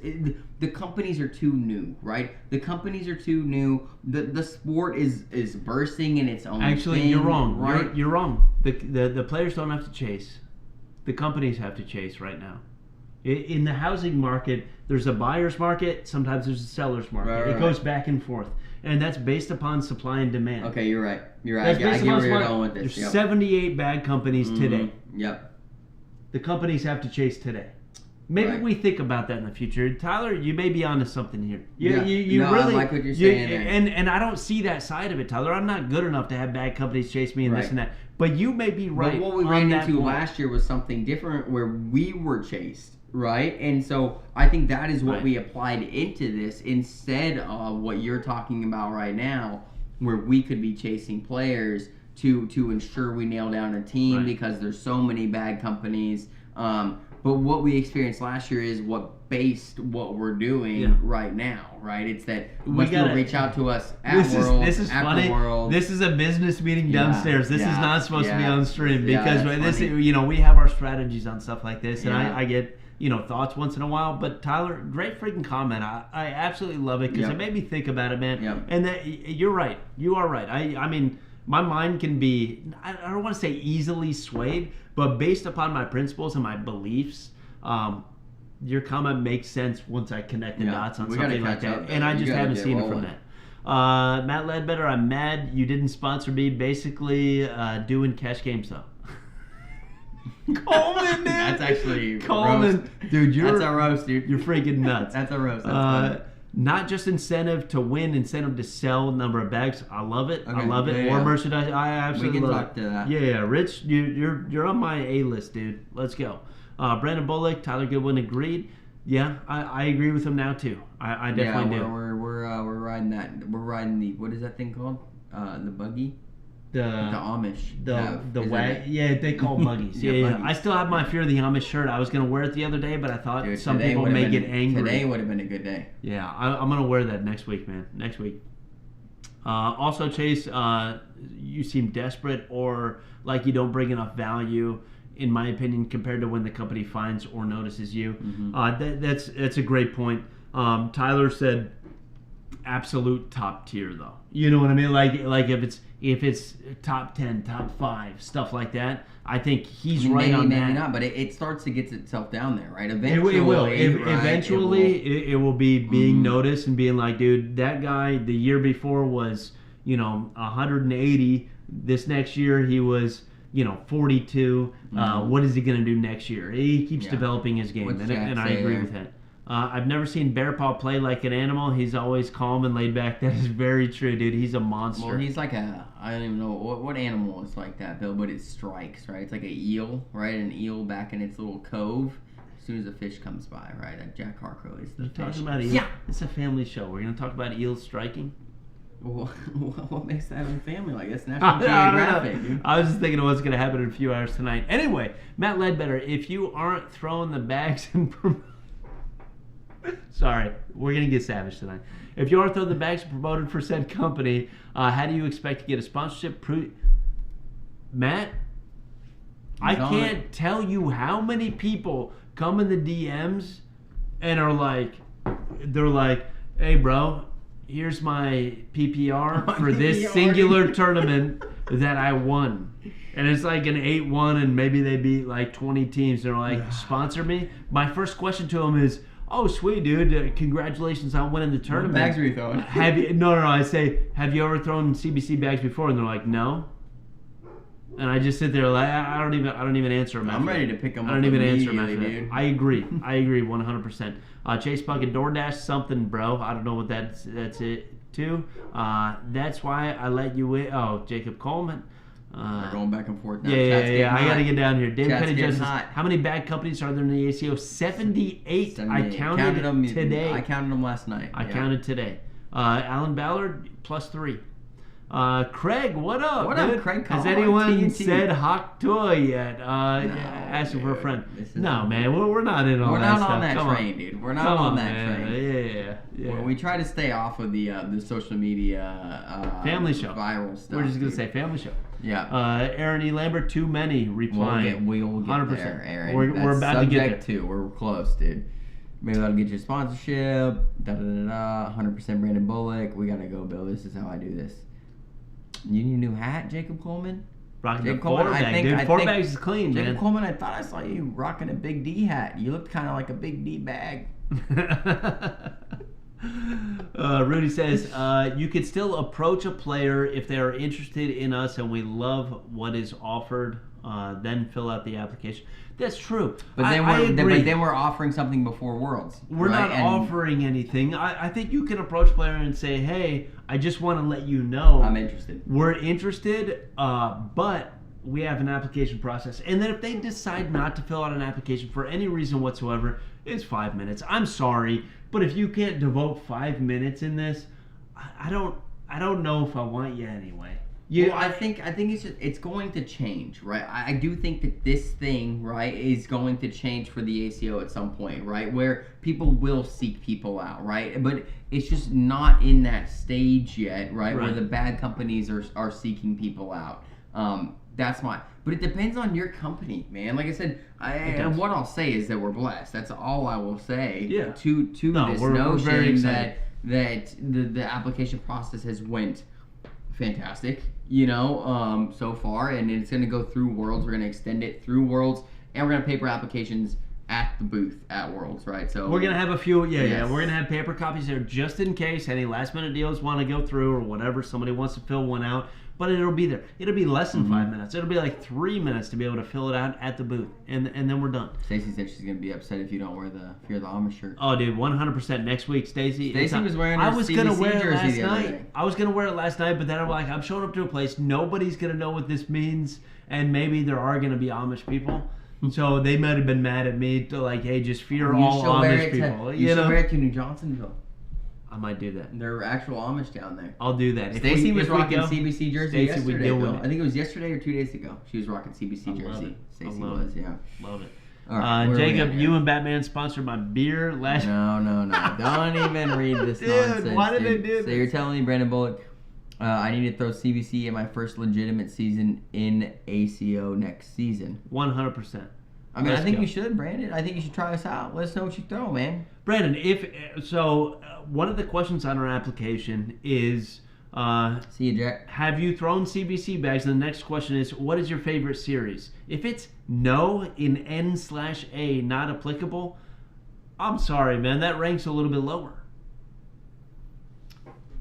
I mean, it does and it doesn't. It depends on who you are. It depends on if you're willing to throw the bags or if you're willing to make an order or like there's things that like if you fill out NA, if you've never thrown a CBC bag, send me a message, right? If you want to fill out an application and you want to throw for us next year, you're interested in the company, right? Fill out an application and send me a message, right? Tell me what you throw. Tell me what you like.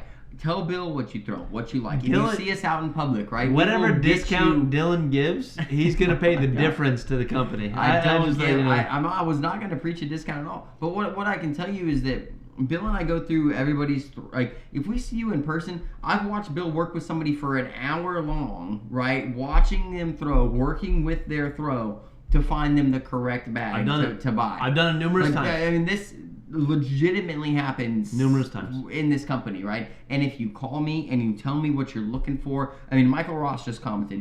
He's a guy that I could speak to right now. He called me a few weeks ago. You know what I mean? When we talk, he's like, I need 2 sets in my arsenal. I go, Michael, I think you probably need 3. We promote 3 to everybody. We think for board conditions, slow, you're regular, and you're fast, right? You need a bag for each one. CBC's bags are similar enough to where you can have 4, 5, all and 3 6 of slow those. side, or a 5, 6, 7 if you're more of a fast back. Depends on who you are. But me and Michael had a 30-minute conversation, and we spoke about bags. We spoke about how he throws. We spoke about how his throw works. We spoke about all these things. We got him set up. He's got his bags. He's a supporter. I mean, love the guy. You know what I mean? We do it for everybody, man. What started this conversation? But what started this tangent that I just went on? I don't know, man. I don't even Me know. neither. We're drinking a little too much now. Okay, let's go. Richard Philip Jones says, I'm going to leave you with this, which means it's very important, so read this one. Any sponsor player should be representing a company at all times and trying to move merchandise. I didn't play ball for Dudley. Dudley, I don't know. And I'm still a player. Okay, cool. I sold dozens of bats while not even playing. Players should be loyal. I 100% agree with you, Richard. I 100% agree to that. That's why, bro, I love Gary Bearpaw. He shows up to, he was on ACL live stream wearing a CBC jersey throwing other bags, right? He was at an ACL tournament the other day throwing, wearing a CBC jersey. Like, it's just, dude, I love it. And I 100% agree, man. I 100% agree. Y'all gonna flip shit if Stacy and I show up in Worlds. Dude, if you do, that's gonna be hilarious. Hoppy's in here now. Okay, we need to move on, Bill. We need to move on right now if we're gonna move on. Okay. Next week, you want to do it next week? What, the bag stuff? Yeah. We can. No, we're gonna talk a little bit about it right now. Don't even freaking do that, dude. You're gonna give it a cop out right when I'm about to get a little bit spicy, dude. I might have been a little bit spicy before. I'm freaking spicy now. Can anybody wait for me to utilize the latrine before we start with this? All right. What do you want to talk about, Bill? You want to talk about bag partnership? You want to talk about bag companies in the ACO? You want to talk about how many there are? You want to talk about the problem with it? You want to talk about the flooding in? You want to talk about possible yearly stamps? Is that what you want to talk about? Okay. We got Matt Ledbetter, Craig Callahar. Maybe still be in here. Still be in here. We got John Snitchell Popperski. Maybe still be in here. Yeah. Let's talk about how gonna many bag companies. Okay. You bring them into it. You always give me a good intro. Go Folks, ahead. I'll be right back. Hey, so folks, and this is a worry of ours, right? Because what we want to do is establish the bag companies at a high enough level so that we retain the best players in the ACO, right? How do you do that? You offer big sponsorships. We know that, folks. Why do you think people are freaking leaving, right? Why do you think they're leaving? They're leaving because they think the green grass is freaking greener, right? On the other side, whatever the crap that freaking thing is, all right? And they're leaving over there because they see that the sponsorships are big, okay? And they think that they can do it, which anybody can, to be honest. Anybody could be a great player at any given time, okay? And what's not being offered in the ACO right now are these huge, big level sponsorships, dude. It's way too bright for that, okay? But what can happen if we limit the bag companies, okay? If we have a yearly stamp, okay? If multiple different things can happen so that the bag companies earn more money, it means that the big sponsorships come. We retain the big players. The bag companies earn more money. There's possible discounts. Bag reps come into play. I know that the bad part of this is that the players have to buy new bags every year, okay? We understand that for the yearly stamp. We have no clue if this is ever going to happen, okay? The ACO could be literally in the background right now talking about making a yearly stamp. We have no idea. We would love it if they were having that conversation. We don't know what goes on. We know that we believe for the entire party of the ACO that you all that support us continuously and support majors and support the ACO, the more you support the bag companies, and I mean, unfortunately it is monetarily, okay? Hugs and kisses don't get it done nowadays. We wish it did, okay? Bill does, for sure. He's on a tangent. I don't know what the hell he's talking about. Hey, we need a yearly stamp, okay? I think so. I think That's not a yearly, maybe every 2 bi-yearly, yeah, maybe. I know that's not going to go over with players that well. If you have a stamp for 2 seasons, right? I know that's not going to go over with players well, but so let me get into this, man. This is gonna be a little ridiculous. We're gonna talk about 2 things. We're gonna talk about the yearly stamp, why it's important for the players, right? Like, because for the bag company, it's obvious why it's important. More money coming in, right? That is it, folks. We're not gonna make this seem like we're not trying to make more money. We are trying to make more money, but when we make more money, it helps you. This is what we are going to try to establish and let you know, right? Why is it good for you? If anybody knows any other bag company or you have them in your DMs, you should tag them now, because this is a conversation that we could have off stream with other bag companies, but we're going to bring it up right now. I think that is very important. So earlier today, Dylan made a post, and it said, podcast might get a little blunt tonight. If you have any questions you would want to ask a bag company or suggestions on how things are going or could be, make a comment. Said a lot of inside information for this. So I have an issue, and my issue is right now, today, currently, there is no cap for the amount of bag companies that can be in the ACO. And I want to, before I go into the comments and read this, I know Randy Chapala made a bunch of comments in here, and I want to address a lot of those because I've been thinking about them a little bit, and I have arguments for everything that he's posted in this. Okay, so I do want to talk about this a little bit. Randy Chapala, big free market guy. And which we're going to get into. We like Randy. I love Randy. I like Randy. And I also love a economics debate, which free market is economics. It may get a little boring in this conversation for a few minutes when I talk about free markets and stuff like that to most people. But me, I absolutely love it. I think it's a great debate to have, especially in this specific sector with bag making for the ACO. I'm telling you right now, you guys are going to learn some things here that I think every player should be privy to, right? But in most leagues and in most sense, you're never going to get this information that is about to come through, right? This is the inner workings of how CBC's mind is working to move forward as a bag company in the current situation that we're in, okay? This is a very unique and rare topic for somebody to bring up on a podcast like this. I'm just going to put that out there. So I want to pose at the very beginning of this one. We'll call it a thought experiment. We'll call it something that maybe never happened, maybe would have. We have no clue. But as you guys know, that our diehard fans that watch the podcast and stuff like that. As you guys know, we like to take examples to an extreme to see where the middle should be on something. So taking it to an absolute extreme would be, and I'm going to come up with an analogy for bag makers today. If you had a city, population 100 people, I'm going to make all the numbers pretty even so it's easy to kind of follow and stuff like that. Population 100 people. And let's say there was just one restaurant in that city.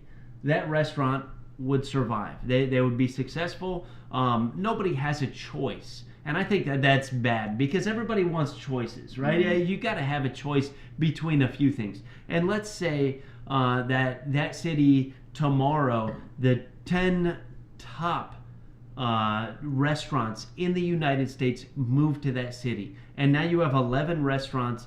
10 of them are the absolute top. Great customer service, great food, great quality, literally everything you could think of. You can't decide what company to go to because the food is so great at all of them. The customer service is so great at all of them.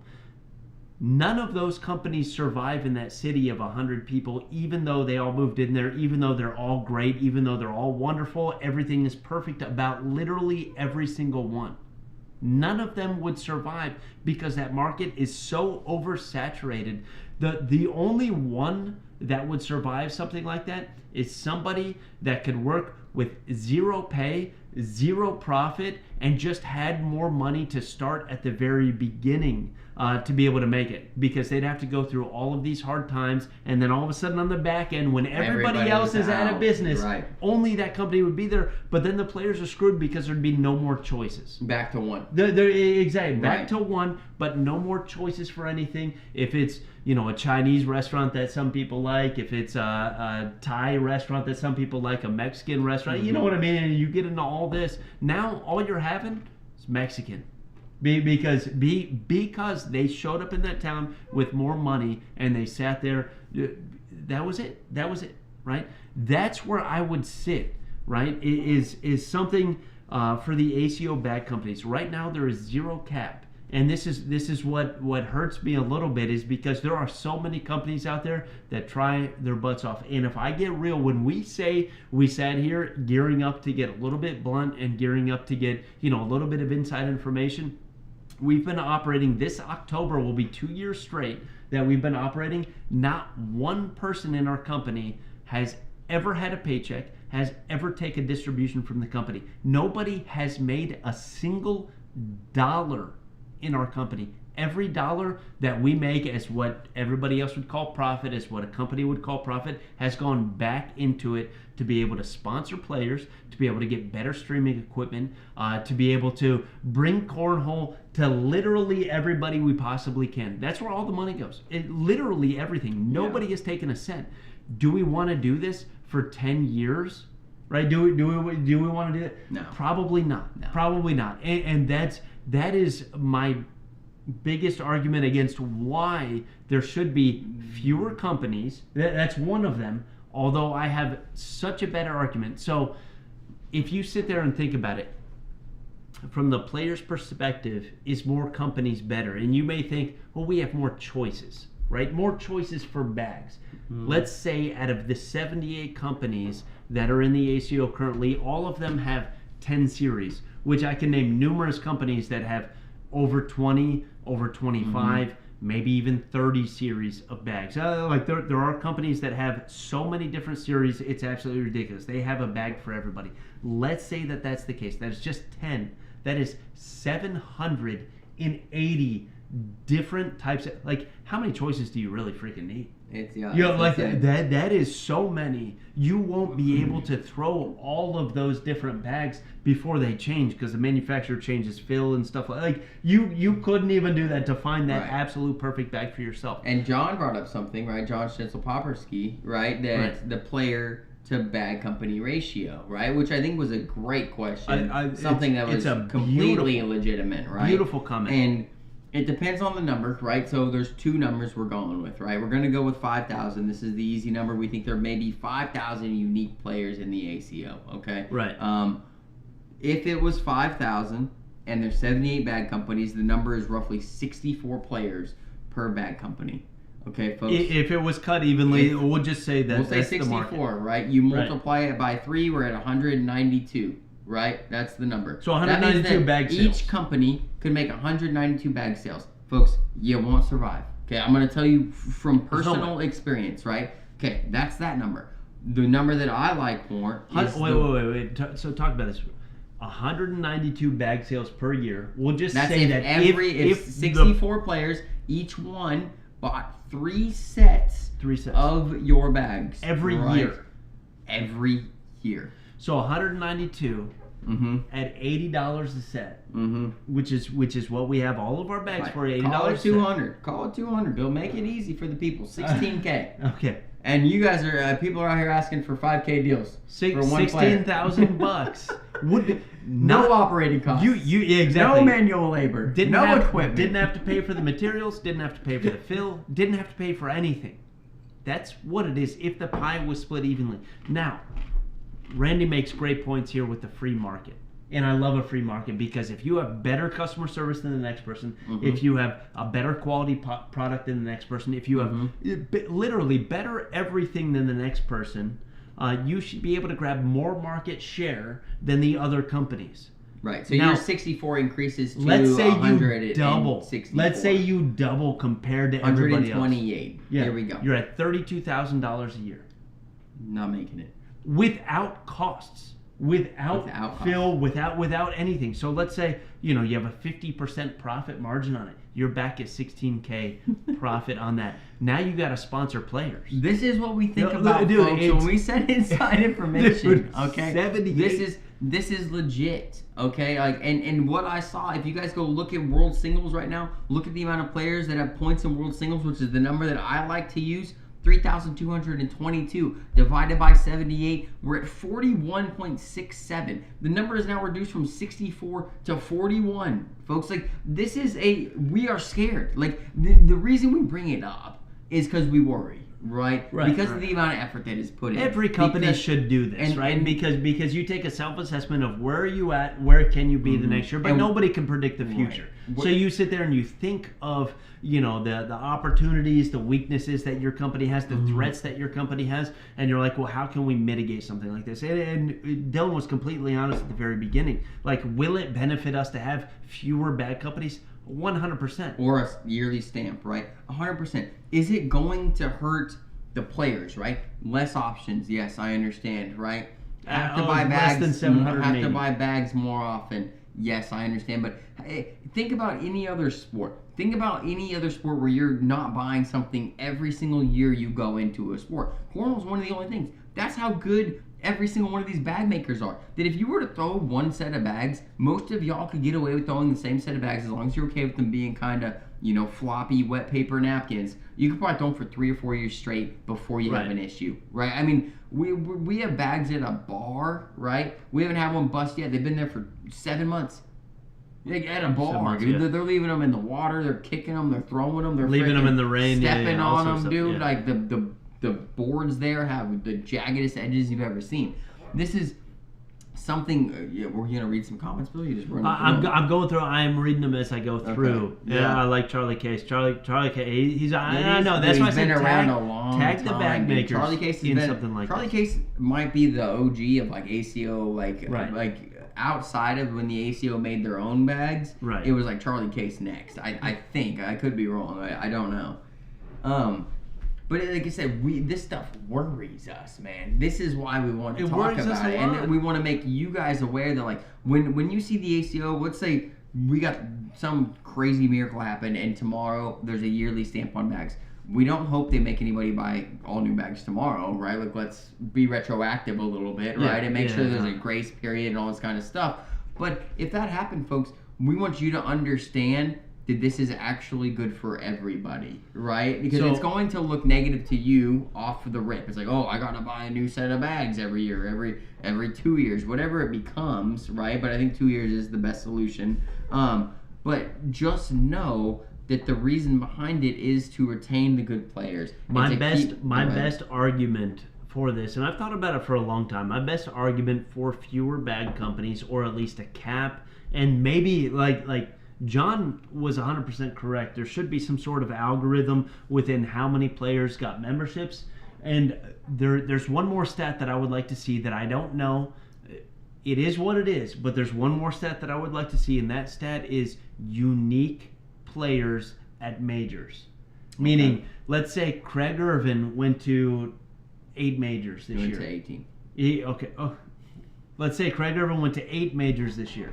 He counts one time as a unique player at majors. So you take all the majors throughout the year, all the unique players, and I want to know that number. Because if I'm a bag partner and I have a bag booth, why is that important? I want to know who is new, and you could take that farther. Who's not sponsored?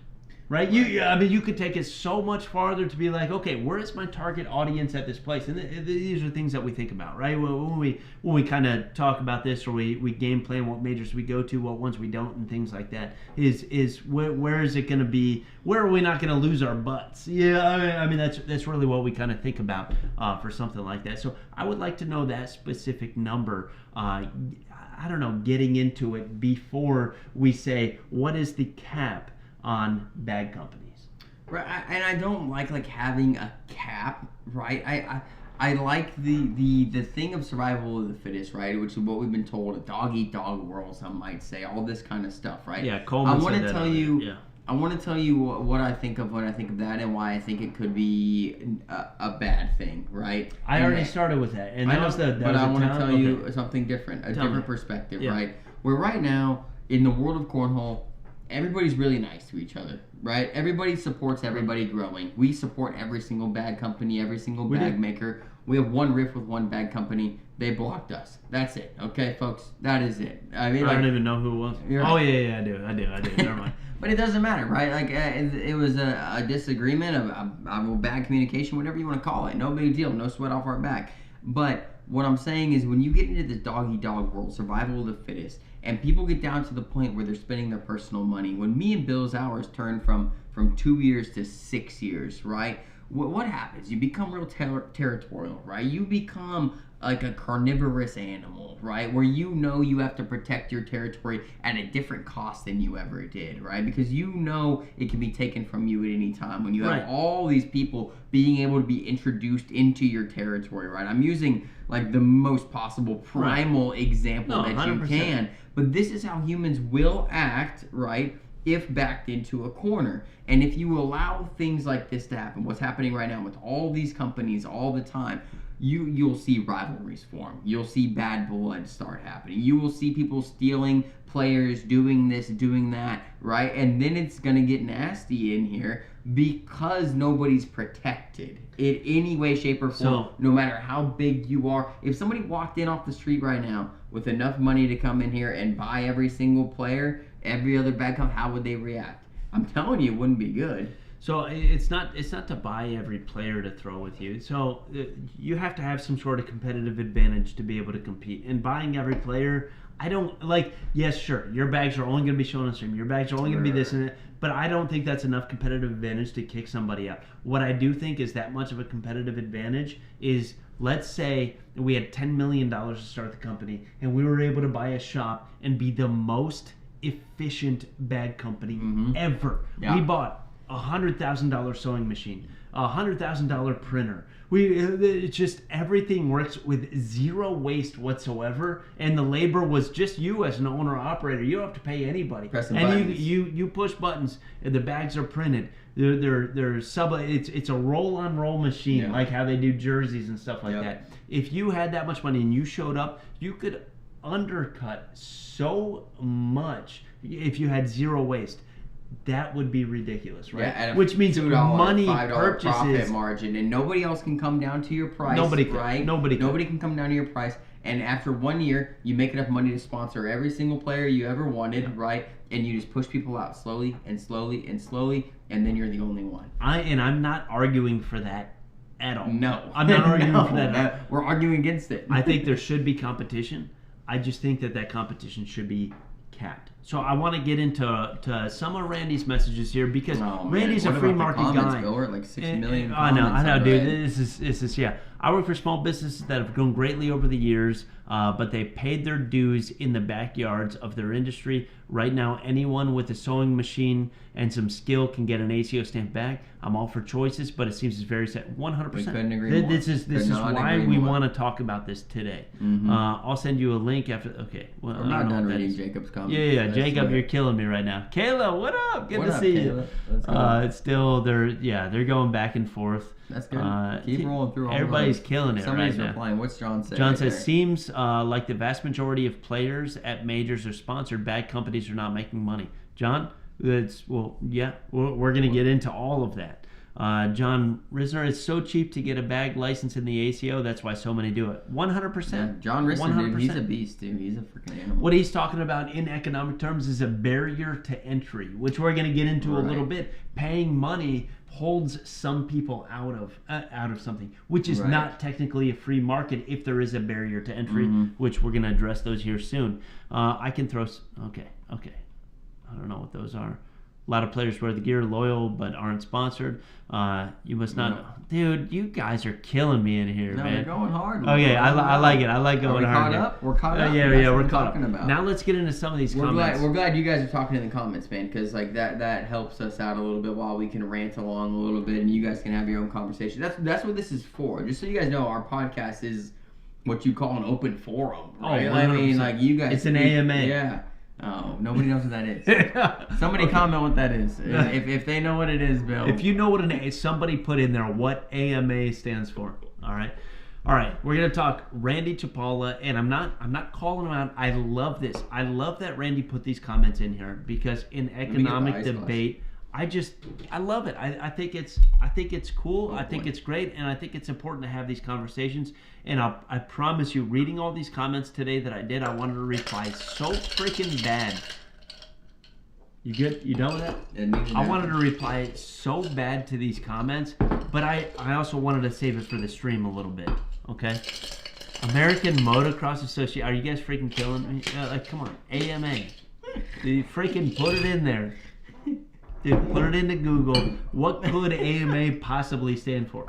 Anyway, all right, Randy says, I really hope it's not a let's have less companies or let's make it harder for smaller companies kind of direction you all take. Competition is just as good for business as it is for players of a sport. Competition makes you work harder, strive to be better, stand out amongst the others. It keeps you honest and humble. The free market will determine in time on its own who can and cannot make it. quality also usually goes down along with prices going up when competition is taken out. Just my thoughts. And so that last That's a point lot, there, Bill. That's one of his smaller comments. it is one of the smaller comments, but we proved his point at the very end there when he says quality usually goes down with prices going up when competition is taking out. We did discuss that, and that does prove his point there. If you were somebody that showed up with $10 million and you made the absolute most efficient company known to man that doesn't waste any material, doesn't waste anything, and can undercut everybody else to where it makes it not worth it for anybody else to be in that specific market. We proved that 100% that prices will go up at that point if I can kick everybody out of the market. But can we agree also, Bill, that in the cornhole world, there's going to be quite a few people that actually stay loyal to certain companies just because they're their friends and stuff like that. But and this is important because, folks, when there's 78 companies, right? If every company has 10 followers, right? 10 people that are going to stay loyal to this company no matter what, because they're in their hometown and they're their buddies and they know them and they love us. I'm going to tell you right now, that probably makes up 35 of the companies in the ACO right now. I think it's a low number. I think it's a low. Oh, I don't care how I'm saying it. I think it's a low number. That's 350 sales. That's 350 customers right there, folks, that are just given to people that, like I said, these companies I'm speaking to are people who think this is a hobby, right? And we haven't even spoke to this yet because this is when we get fired up. When there's companies out here that want this to be a hobby, right? For me and Bill and I right now, this is a hobby for us because it has to be. Because we don't make enough money for this to be our career. We want this to be our career. 100%. We want to make bags for y'all every day. We want to show up and everything is CBC based. I don't have to freaking mow any baseball fields. Bill ain't got to teach anybody how to fly a UAV. And we're freaking making bags, man. This is what we want to do.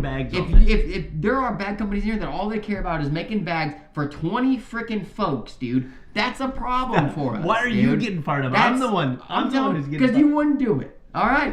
I'm telling you, this is the problem, okay? That there are people in here that think this is just a good time to make bags. I got my sewing machine. I paid my couple $100, man, and I sent in my 2 sets, man, and I got my 20 players over here. They play here every week, and they're buying my stuff and nobody else's. That's 20 of our freaking customers, man. You know what I'm saying? That's when I get fired up, because this ain't a hobby, man. I'm tired of mowing grass. Actually, I like it a lot. But I'm telling you, if I could make bags for y'all every day, what we could do, the ability, the ceiling of CBC, or multiple other companies that don't want this to be a hobby. I'm going to speak to 5 to 12 companies probably that could make this their own career. What you guys will see as players is something you've never seen before, right? This is the thing, because what comes of that is something of higher quality, higher precision, more attention to the sport, when none of us have to do day jobs. Right. Man, this is what's important. That's why we want to stop working our day jobs. Not because we make money making bags. It's so that we can put ultimate focus into this one thing. Did you discuss player retention? Yeah, just lightly, yes. My opinion, and this is my opinion, and I think it is correct here. And Chase, congratulations, dude. I'm not going to read your comment. Congrats. I'm going to feel bad if I actually read it out loud. Okay, but congrats, man. Let's go. Stay strong. Stay strong, big dog. Let's go. Oh, dude, proud of you, bro. Yeah, very proud of you, dude. That's awesome. I want to talk about the player retention for a minute. Wait, let me go with the glasses off. So we talk about free market. We talk about so many bag companies, so many choices. I feel like when we offer a sponsorship contract, that the company shouldn't be on the line for those contracts. I feel like that could be something we should be able to attain. Right. That we can't attain that. We can't do that. I went to school for accounting. I literally put the numbers on Excel, and I try to game plan every variable. We worked the other day for like 4 hours on numbers. Every variable that I can possibly see and we game plan literally everything on Excel. We go through there and be like, okay, this is the end number, this is this is that, this is what we have in the, and we go through everything. We game plan it so many times, and that when we come up with that final number, and it's like, okay, this is what we're gonna offer these players, and we sit there and we're like, dude, I wish I could give them like how can we give them more? And we sit there and we think about it because we know that those players are worth more than these contracts that we're doing, but we also want to be a company next year. Right. So we if we were to find sponsor one player, right? We could give one player what they're worth, probably, right? Maybe two. Two is probably maxing us out on what we believe what a player is worth. You guys know, most of you guys have spoken to us in person. You guys know how much we care about the sport, how much we care about the players. Right. What we think top-notch players are worth is maybe it's more than what it actually is. We don't freaking know, but we know that our money can only go so far to maybe give two players what they're worth. Maybe, folks. Right. And we're trying to put together pretty much a 12-person team. And because we want it to be a family. We want CBC to be a dang family. You know, and you guys already are part of the family. Anybody that throws the bags, anybody that watches the podcast, anybody that supports us in any sort of way, you're part of the CBC family. But we want to put together a team that gets at least a piece of what they deserve, right? That's what we're trying to figure out. These are the numbers we're trying to figure out is like at this time, right, with these funds. How do we not go under and overpromise and underdeliver, which is what a lot of people are doing. We will not do that, I promise you. Aaron says, where's the CBC bot, Ben? The CBC bot helps me out a little bit with the Excel game planning, right? I ask you questions like, what could screw us this next season? The CBC bot comes back with answers. And then I use those answers and plug them into my personal formula for this thing and say, hey, what can we offer? But the CBI is on a break right now. But yeah. CBI is not out there. CBI is not out there right now. CBI is on the break. Scroll up, Bill, because we've got to read some of whatever's going on. No, I've read most of them as they're going through. Yeah, I've read most of them. Craig said, totally agree. I love making bags and take pride in the product, but certain things have to happen, have to change in the organization and more. And it's on the company to think outside the box too. 100%. And we had great conversations with the ACO talking about. I'm telling you, this is so. When we talk about this, there's one thing I want to bring up. This is the first year that bags are stamped ACO specifically, and you have to specifically throw those bags. If you don't believe that there's going to be kinks or things that have to be worked out and this and that kind of going through this year, you're freaking crazy. And we're set. We're going to sit here. We're going to do this. We're going to put in our best effort on literally everything we do for years to come before, if nothing changes and some of these kinks don't get worked out, before we're saying, okay, maybe this wasn't the right business. You know what I mean? We're buckled in. It's going to take a freaking lot to get us out of this thing. And if you're a bag company, man, and you have ideas, right? Two things with these ideas. One, implement them, show them, speak to people. Two, reach out to the ACO, right? Yeah. Like, reach out, man. I'm telling you right now, like, we've had a couple conversations with anybody. Finn, Tina, Frank Years. They're business people. They care about the sport. They're not going to think you're bitching to them. They're not going to think you're just a complainer or anything like that. Like, they're going to take the concerns serious. So, but come with a calculated idea. Like, this isn't like, hey, this fucking sucks and you should do this. Hey, folks, don't expect a response if you're going to come at somebody like that. Like, I mean, come with something calculated. This is my issue. This is my solution. Could we have a conversation about it, right? And most of the time, these folks are getting back to you. Yeah, I mean, really, we've had great responses. We've had great responses. So, okay, so we talked about Randy's first comment a little bit, and I said, hey, he's right. If competition goes out, prices normally go up. Nobody is arguing for competition to be gone whatsoever. We're arguing. So Beaver in the chat. So this is the thing. Well, what? Devin Thompson, let's go, man. What up? Beaver. It's good to see you, man. Bill loves you, dude. I do. And Beaver, you know that though. Beaver, where's your application, dude? Haven't seen it. Bill was pissed the other day. He goes, did Beaver fill out an application yet? What, dude? And I'm like, no. He's like, dude, what's up with him? And I'm like, dude, he's probably doing Beaver things. He's building a dam. Yeah.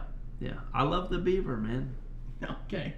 All right. Anyway, let's get back into this real quick. So we prove his first point right. Quality usually goes down. If there's a monopoly in a market, yes, quality will go down. If there is still competition in the market, I don't believe quality goes down because everybody still fights for that market share. Right. So there is one company that is putting out just quality. So that first portion of that statement, I don't agree with unless there's a monopoly, right? Okay. And nobody's arguing for a monopoly whatsoever. No. But prices going up when competition is taken out. Prices could go up again if there is that monopoly. You have to establish that monopoly, because if you don't establish a monopoly, a different business is going to come in with more money than you. That's going to be able to cut costs, and then they're gonna get you out of the market. Can we agree, Bill, that the possibility of a monopoly coming into the ACO or really the cornhole world is very unlikely? Right? Very unlikely. Very unlikely. But that's the only way prices go up is if there is a monopoly. If there are, again, we'll say a town with 5,000 people and there are 10 fast food restaurants. Mm-hmm.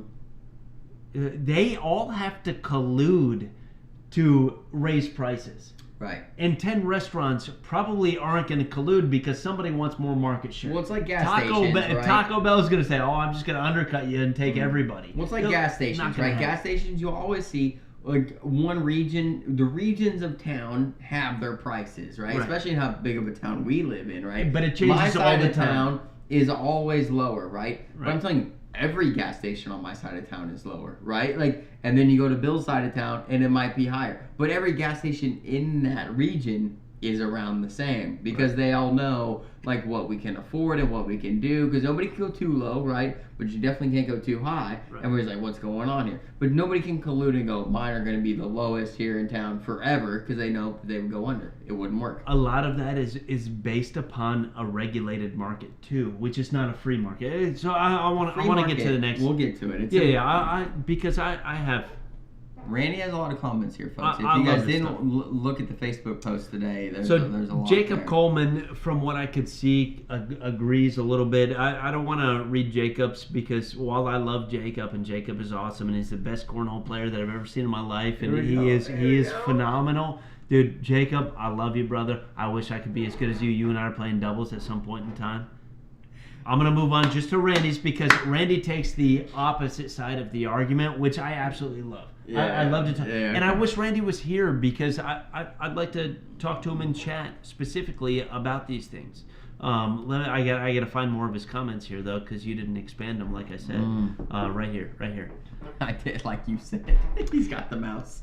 Okay, so he said he goes back to Coleman at one point in time, and he talks about same argument Walmart used when moving into small towns.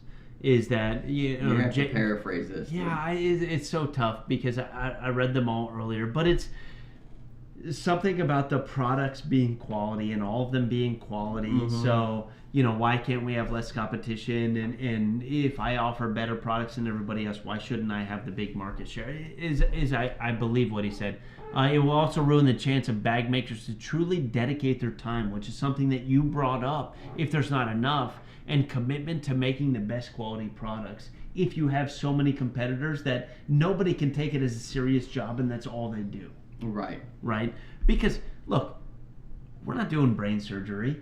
We're not flying rockets to Jupiter and Mars and stuff like that. Like we're making a 6x6 bag that has a certain amount of folks. If you've never seen the process of making a single set of bags, I urge you to figure that to watch that one day, because everybody that has ever come over here, right? Maybe they were picking up a set of bags. Maybe they're one of our friends to throw with us. Who knows, right?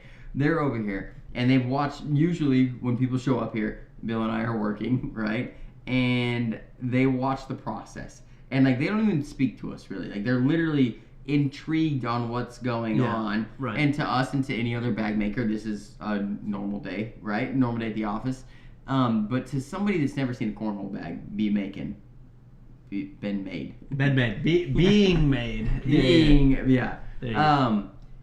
It is an intriguing thing that happens, and there are a lot of steps and a lot of small, intricate things that happen that, like, to us is just one of the steps in the process, and it has to happen. but it is something that is to be appreciated. It's an art, I think, and like. And I'm not trying to sit here and like toot our own horn or put our like any bag maker deserves this credit that I'm trying to give here because I know what you do, right? I know exactly what you do. If you have 2 fills or 3 fills, I definitely know what you feel, right? Like that's just one part of the process. What I want to know is how many people would be interested in creating their own bag at a major.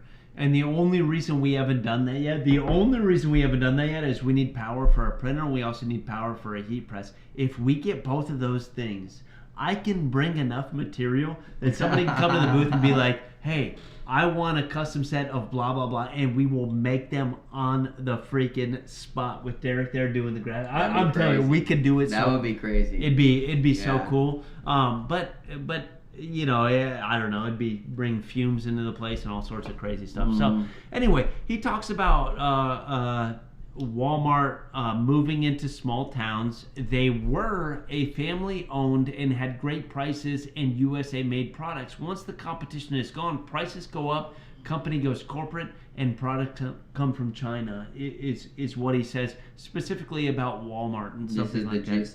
Right. Why do we think Walmart's a bad comparison, though, Bill? Well, there's a couple arguments that I have against that. One of the biggest arguments that I have against that is nobody is arguing to kill all competition whatsoever. Nobody's arguing that. And if you go back to my earlier example of 100 people in a town and 11 restaurants in that town, nobody can survive that. Nobody can. I mean, it's the person with the most money when they start is the only one that can survive that. Right? That's it. Right. Because you can outlast other people until you're profitable. That's the only thing. And if that's what we're talking about for bag making, the barrier to entry needs to be higher because there are so many people that can utilize a sewing machine that if it's this low, as those people get out, new people come in, and it never stops. We took lessons from old ladies. One time you took lessons from old ladies, right? You plus one, call it that. Took lessons from old ladies, right? To learn how to sew. And you even agreed actually that the lessons weren't actually that beneficial, that YouTube actually taught most of the things. Right? And YouTube taught and most of them. Still do, folks. If you got to fix your air conditioner, YouTube can teach you anything, man. And if you have enough determination and will, literally, you can learn anything. And what Bill's saying is the barrier to entry right now for the ACO is so low, right? That and the availability to learn how to do what we're doing is so easy to find that it's making it hard for competition to actually rise to the top. So when you say it's making it hard for competition to rise to the top and stuff like that, what I would say to that is if there are 78 competitors in a market that's fighting for a market share, and what will be, I don't know if this is generous or not generous, we're just going to say 5,000 hardcore freaking players that show up every major. You know, whatever, we know 5,000 don't show up to a major, but we'll say that there are 5,000 hardcore freaking members that will never leave the ACO, that will always stay in the ACO, and you have 78 bag makers to be able to do that. That is very similar to the idea that I gave of 100 people living in a town and 11 restaurants, to where who can survive? Nobody can survive unless you have actually money. More, Bill, because you said one, right? You said 11 to 100. We're talking about 78 to 5,000. Yeah. So it's actually I know less of a market to share, right? Like I said, I'm just want to. Well, I gotta do the. I gotta actually do the math. Clear of your example, right? That 11 to 100 is actually less market share. 11 to than 78 to 5,000. Oh, 78 to 500. Yeah, to 500. Yeah, it's more. But that's why I use such an extreme example for the rest. No. I didn't want to do math on the spot because I know sometimes you look like an idiot when you do stuff like that. That was me. But it's the same point. That's why I use such an extreme example for something like that, to where fighting for that market share. So let's get into Walmart, how Walmart operates, right? If it were a free market in Walmart, which I'm sure Randy would never say that Walmart is a free market, but how they operate. Walmart occupies a space, and prior to very recent, and I say very recent, like probably the past 30 years, somewhere around there is where I say recent, Walmart never had its own products to put in that space. They lease out a space, and then every other company that has products, they say, hey, we're going to house your products in our company, and we will sell them for you. Right. And Walmart has gotten so big, and they're in every city, that they have such bargaining power to these other companies. It's like, if you're profitable at $3 a rack of ribs per pound, we're going to charge you $3.10. That's the only thing that you can do to get into ours. How? I mean, no. I got to get this out. Ahead. It is not a free market if Walmart says, I'm going to pick you for my ribs and you for my cheese and you for my other things, when there's 1,000 companies in the world that sell cheese. There's 1,000 that do pork ribs, right? So that free market that we're talking about does not exist in a place called Walmart, because they get to pick and choose who decides to sell their stuff at that place. Well, it doesn't exist. I'm arguing in America. that the ACO should be able to do something like, well, a free market doesn't exist anywhere in the absolute world at all. Although I believe in it. Like, look, I gotta side with Randy a little bit on this one, because I believe in a free market. I think if I woke up and was born today and the world was in a free market situation, we would all be better off than where we are. If it was a complete, absolute but in a free market situation, you're looking at Darwinism. You're looking at like a lot of other things that come from no like, government regulation whatsoever. No, regulations. and when I talk about government regulation, so I read some more of the comments down here, and I would argue that he says, I would never support a company that doesn't believe. Maybe he didn't say doesn't believe in the free market, but doesn't believe in competition. It was something like that I read in there. And my response to that, I was thinking about that today a little bit. My response to this is like, have you had a haircut in the past 6 months? Because if you have, you're getting your haircut from somebody that is not in a free market. So you're supporting somebody that's not in that free market, because to be a hair cutter in the U.S. or per state, you have to have a specific license for that state, and having a license is a barrier to entry. Like a true free market would mean that maybe my neighbor cuts hair, and I know that they're good at cutting hair, so I get my hair cut there. And if my other neighbor also cuts hair and they're bad at cutting hair, I would never go there. Right. No matter what, there's no regulation that they have to have a license to be able to cut that specific hair. So if I know this one is better, that other one's going to be out of business. And that is a true free market, 100%. Well, Randy's question made me think, right? Because I don't know a lot about economics, and I really don't know a lot about businesses, but I knew that there is a reason for a barrier to entry, right? I didn't know what this reason was, and I didn't know if it applied different places. Well, you know now. Right? And I don't know. And then what did I do? I Googled for half a second, folks, and I said, what does it take to establish an MLB bat in the MLB, right? To establish a bat in the MLB, right? Okay. I'm not kidding, folks. It gave me a list, right? It said there was an application fee, and then you had to do this, and then you had to pay $10,000 annually, and then you had to send in a significant amount of bats. I think it was 6 dozen sets of bats to be approved, right? It was just like we see for ACO approved bags. Every single, so in Randy's, if Randy is this person that says I would never support a company that pretty much eliminates competition, then he would have to not support the MLB. Bill made a point with NFL footballs. There's only one type of NFL football thrown, right? How did that come about? We don't know exactly, but that's a monopoly in a sport. It is a monopoly. And if you believe in what Randy is saying, which we are really trying not to bash Randy. No. We believe in what he's saying, but we know that it doesn't exist. It's not possible in this world at this time. That is a fact. A free market means there is zero government intervention in that market, and everybody is allowed to exchange goods and services regardless of what the government says, without, honestly, if you go for an absolute purist, without paying taxes too. Like absolute purist, that's the freest market. You want something, I make the best of that product. Yep. You get to buy it from me. I keep the money. You keep that, and that's that. That is the freest market. What's the comment, Scott Bill? I wish our system was built on that. I agree. We don't operate under that. Number one, I want to talk about why we're not in a free market, which there's this like niche that is, I felt like today when I was reading through a bunch of stuff and I talked about this, there is this niche that is a sword that you want to die on, which is cornhole bags better be free market other than anything else. And the reason that I thought that is because, number one, I don't operate in a free market. The ACO, my bags that I make, I have a certain amount of players. My market share is reduced significantly to whoever is in the ACO. Because if you're not in the ACO, you don't have to throw my bags. I can't sell my bags and have them thrown in the ACO, which means it's not a free market. I can't do that. If I could, 100%, I'm happy as heck. There's no problem with me whatsoever. I will compete with every other bag company that is out there if the market share is so big that it's not going to affect anything.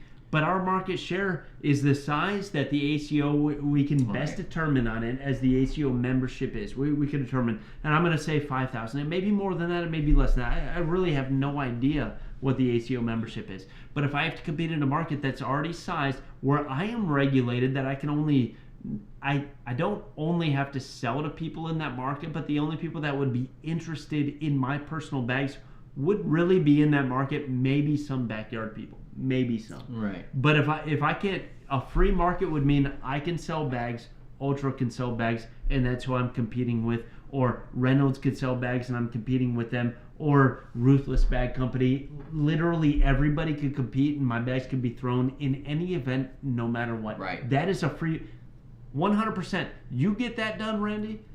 I'm ready. I agree with you 100%. What you're saying, you there's governing, there's you already say because there's governing bodies over each one. The governing bodies, which right. starts slice. If a market is this big, slices it like this. Now I have this piece, and then you have this other league, slices it like that. Now I have this piece, and then you have 78 people in here. So I have 78 little slices of this. It's not a free market. I'm sorry. It looks like not you a made free like market. a salad over there the whole time. If it was completely free, I agree with you. 100%. Yeah, read 100%. Read Richard Jones and then Wes. Yeah. All right, Richard Jones said, did you read my last comment where I said it's wrong that you can't do raffles and other things to sell merchandise at majors? Richard, I agree. I think raffles are a phenomenal way to be able to sell bags and stuff like that. The issue is the ACO is not regulating that. The ACO is not whatsoever. I promise you, the ACO would be on board and they would love to be able to do raffles. They would do them themselves on numerous things. They'd probably do a satellite raffle into World Singles Doubles. They'd hey, there's 8 slots. Everybody pay $10. Whoever wins gets that $10 ticket. Let's keep them rolling. They 100%. They would be on board with everything like that. Although there are certain states that raffling is gambling. Right. And if you're caught raffling at a specific venue, it's not them that can fine you. It's the actual state that can fine you for gambling at their venue when it's not legal in that state. So that again. Not a free market. Great example of not being a free market to be able to do that stuff. Right. But I agree. I agree with that. Wes says, if we hammer those that infringe on trademarked and copyright images, we lose half the bag makers. Wes, I've seen it. I go on Google. I go to free images and I say, for public use, what is the closest thing I can get to this? I find it. And then our graphics guy does magical things with it and tries to make it so it would never infringe on anything. Right, but even with Wes, 100% true. Couldn't you say all these people that are making backyard bags, Bill? Tell me you don't see everybody at the craft fair and their bags have whatever sports team's logo on there. And if we were to walk by that, we know for a fact it's a copyright sports team logo, right? Yeah. And they're doing it though, right? They're making boards, right? People in their backyard are making boards with sports teams logos on it, right? If you don't make money off of it, you're okay to but do it. Like if you make it for your personal, it's a donation, right? It's a donation. That's what these people are doing, right? They're doing crazy stuff. But like Wes is right in the way that if you eliminate 50% of that's even going on in the backyard market and push people to the professionalism of what's actually going on, right? We could increase sales. And I would say that the ACO has strict rules against doing copyrighted images on their stuff. I would say, and I'm not trying to carry water for the ACO whatsoever. No. But we have read the rules. We have tried to follow literally everything. They do. I just don't want to place blame where blame is not due. And what I'm saying is they have rules for that specific thing. Although, could we sell more bags if other people also followed the rules? 100%. Could we sell more bags 100%. if like copyright didn't matter? Yeah, a lot. Sam Benford. Oh, go up I only use yeah. CBC Yeah, bags when I sling cornage. Yeah, that's your guy. Dude, I know. That's my boy, dude. like it. Sam, That's I your love you, guy. dude. I hope you're still watching. That's your guy, dude. That's for you, brother. That was Love you, that dude. was questionable. Whatever you're doing, it's questionable. It's my boy, dude. All right, Wes says West Coast has hardly any ACO presence. Wes, we're looking for West Coast bag reps right now. We've been looking for them for a few months. He's had if your we bags. find, I know, Okay. you're freaking Hager bags. We have been trying to find them, but help us out, dude. Let's go. Help us Let's out. go. Rudy says, Wes, maybe we can do. You know what we should talk about is that bag collab, Bill, because I'm still a little fishy. No, we on ain't that talking guy. about. We ain't talking about All that. right. We ain't talking about that. We ain't talking about that. You're killing me, Smalls. ACO. Okay. Hold on. Let's keep going. Thanks for clearing that up. Don't know. Maybe that was a comment that we cleared made. something up? So many don't follow probably the rules. When I've had custom bags I made to show receipts for the image, not all companies are like that, but some, yes. That actually you gotta buy have a some license to serious do it. documentation. We've went Yeah. through a few of these things with a few different companies, and it was. Wes says addicted to tough. cornhole. It's ridiculous. I agree 100%. Addicted to cornhole is crazy. Yeah, literally. We don't get go, into that stuff, man. We go on Google Images and we're like, okay, what is free and what is not free on this specific design? Just the other day, we looked up the Batman design, right? Right. Just to make sure. Yeah. Well, how did that? There were so many free images that we sat there and we're just like, okay, so it's okay to be able to use something like this, and then we took it and then we made it our own after that. Because although it does represent that, but I don't think that is. To speak to it, Bill, we dealt with a university. We'll just say a university, right, with a specific logo, right? Right. And we worked directly with the university for these. Directly with it. I mean, it was a big sale too. Yeah, somebody that worked legitimately for this university, a huge university, D1. I mean, one of the biggest, man. Like, I mean, this is a big thing for us, and it kind of sucked because, like, as much as we were excited, there was so much red tape. Oh my gosh, so much red tape. The stuff, and I'm having Ridiculous. these conversations daily with the person I'm dealing with that works for the university, and like he's good with this, and then but he's got to jump through this hoop, and then this hoop, and then this hoop, and like it just like because a lot of the stigma is like, oh, if you just change this one little thing, you're good. And if you actually look, you need to go to whatever that logo is, like copyright infringement page, and they'll tell you like the percentage of amount you have to change or what it has to do. Okay, dude, so there's a ton of things. So I've read a lot of this. There is no specific percentage that you have to change because nobody can readily identify the percentage. Unless it's specified. But if I look at an image, let's say we're trying to do a Simpsons thing or something like that, Yeah. and I look at that image and it reminds me of the Simpsons initially, probably no good. That's in some companies. You have to go to court. You have to go to figure out if you're good or not. If your thing reminds you of that. That's what we were told directly from the university that we worked for, right? I mean, that is what we made the sale, right? Things went through eventually. Yeah.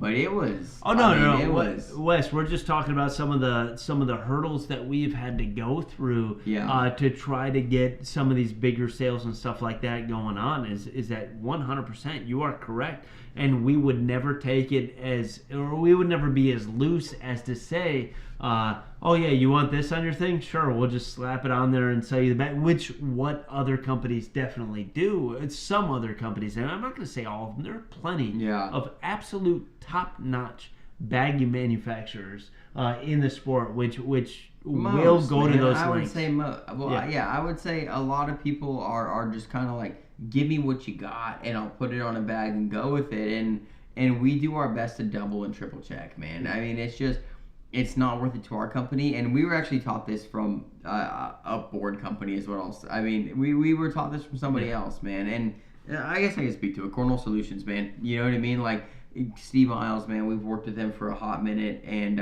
he's been very tough on us for designs. But we learned because of it. And that's what I'm saying. You learn by trial, and thank God somebody sits there and stands up for their company. Right. Yeah, because it made us take a back seat, man. Right. When he took a back seat, when he was like, when he took a hard stop on something. Oh, Steve hated you. Well, no, I would not say that. Steve hated Dylan. Dylan's a pestering son of a bee. I can be when it becomes to something that like the customer really wants. I do get a little persistent is the word that I'll use. And for Steve to hold his ground speaks volumes about that. About how much he cares about his company, right? Is what it was. And since then, me and Steve have had great conversations. You know what I mean? I love Steve Miles to death, man. And like what he did for his company, like showed a ton of respect to me, right? That how much this guy cares about the sport, about his company, about his family, right? About his business, like all that stuff came across when he said what he said to me. You know what I mean? Like I said, we have a great relationship still. Steve Miles, Cornhole Solutions, one of the best in the business, man. One of the best in the business. I want to end this with maybe 2 thoughts, and these are going to be quick, and I don't want you to freaking come back on me for these thoughts whatsoever. About 2 thoughts here. The reason why I believe fewer bad companies would be better in the ACO, number 1, I think players that are sponsored would be given enough money or enough sponsorship money would be given what they are worth for that point without sacrificing a bad company. And what I mean by that is whatever we pay our players to be able to play and throw our bags, we believe that it's worth more. We believe that they are worth more because they are so skilled at this sport that we think they are. Too many bad companies restricts from companies being able to do that. Now, the net negative for something like that is not everybody will be sponsored from a bad company in the future, right? Let's say we go from 78 to 20 bad companies, which 20 I think is probably a pretty damn good number. Let's say we go from 78 to 20. Not every player that plays tier 2, tier 3, does this, is not a pro and stuff like that, will be sponsored. And that's the negative for the actual players for something like that, right? It's because that can't happen. It's not going to be free bags. It's not going to be, hey, here's some tester bags, pay me a crazy discounted price and this and that. But the players that are absolute freaking top, I mean, the top 10 are going to be fought for. The top 10 will not have to fill out an application whatsoever, right? I mean, they won't have to. There's going to be bad companies chasing these people. So player retention is the biggest thing that I think this would help out so much, is that when you make that top, when you make that king of cornhole, and then the next year you're like, okay, I climbed this mountain, let me go climb another mountain. And you switch over to a different league or whatever you decide to do with the skill that you are at. Maybe that different league can offer you, I don't know, a guaranteed $4,000 just to play in that league for 1 year. Maybe it's $20K. I have no freaking clue. Anywhere in between there. No bad company in the ACO today is offering either of those amounts to the absolute top players. With fewer companies, that would happen. Yep. You climb that mountain, you get there, you will be offered that, which means the next year when you get offered that or more, you would stay in that league. There are 2 things, in my opinion, in my estimation, we've talked about this numerous times, there are 2 things that motivate players. 1 is money, and that motivates a lot of people, so that's okay. And 2 is exposure. And having, being on cable TV and things like that is great exposure. So how do you fight back, right? How do you fight back? Well, you got to be on the money side until you can get that exposure, right? I mean, that's what you got to do. No, I like that a lot. Like I said, I just want to let you guys know, why do we think 20 bad companies is good, right? It's because the sales go to only 20 bad companies, right? Which means those bad companies earn enough money to actually sponsor the players that deserve it and really actually sponsor everybody that supports the entire situation. All these people that have 8 PPRs and their deals are just free bags and a t-shirt, there's a possibility you get more than that if there's less bad companies, right? Because you're looking at 78 bad companies right now. You know what I mean? People need legit reps. People need legit ambassadors. And when you have 78 of them, you're watering it down.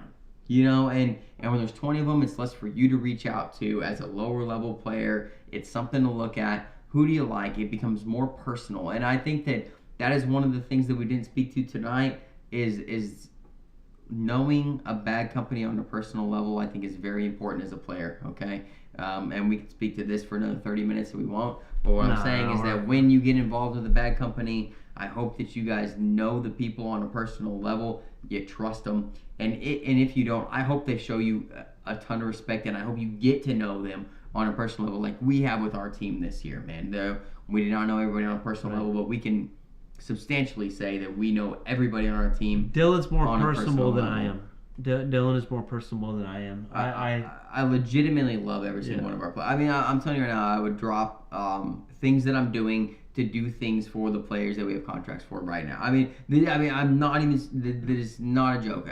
Every single one of our contracted players, and even a couple of them that don't have actual contract handshake deals, I would drop what I'm doing to help them out. Like I would answer any phone call. Like I would do. I only say that he's more personable than I am because I'm more of when it comes to stuff like that, I'm more of an introvert. I guess I don't keep up with the chats and stuff like that and really get to know these players, which is why if you guys haven't met Bill, meet Bill, man. I absolutely meet Bill. Who met you? Somebody met you, Bill, and they were like, I didn't know Bill was that cool. And I was like, dude, he's the best.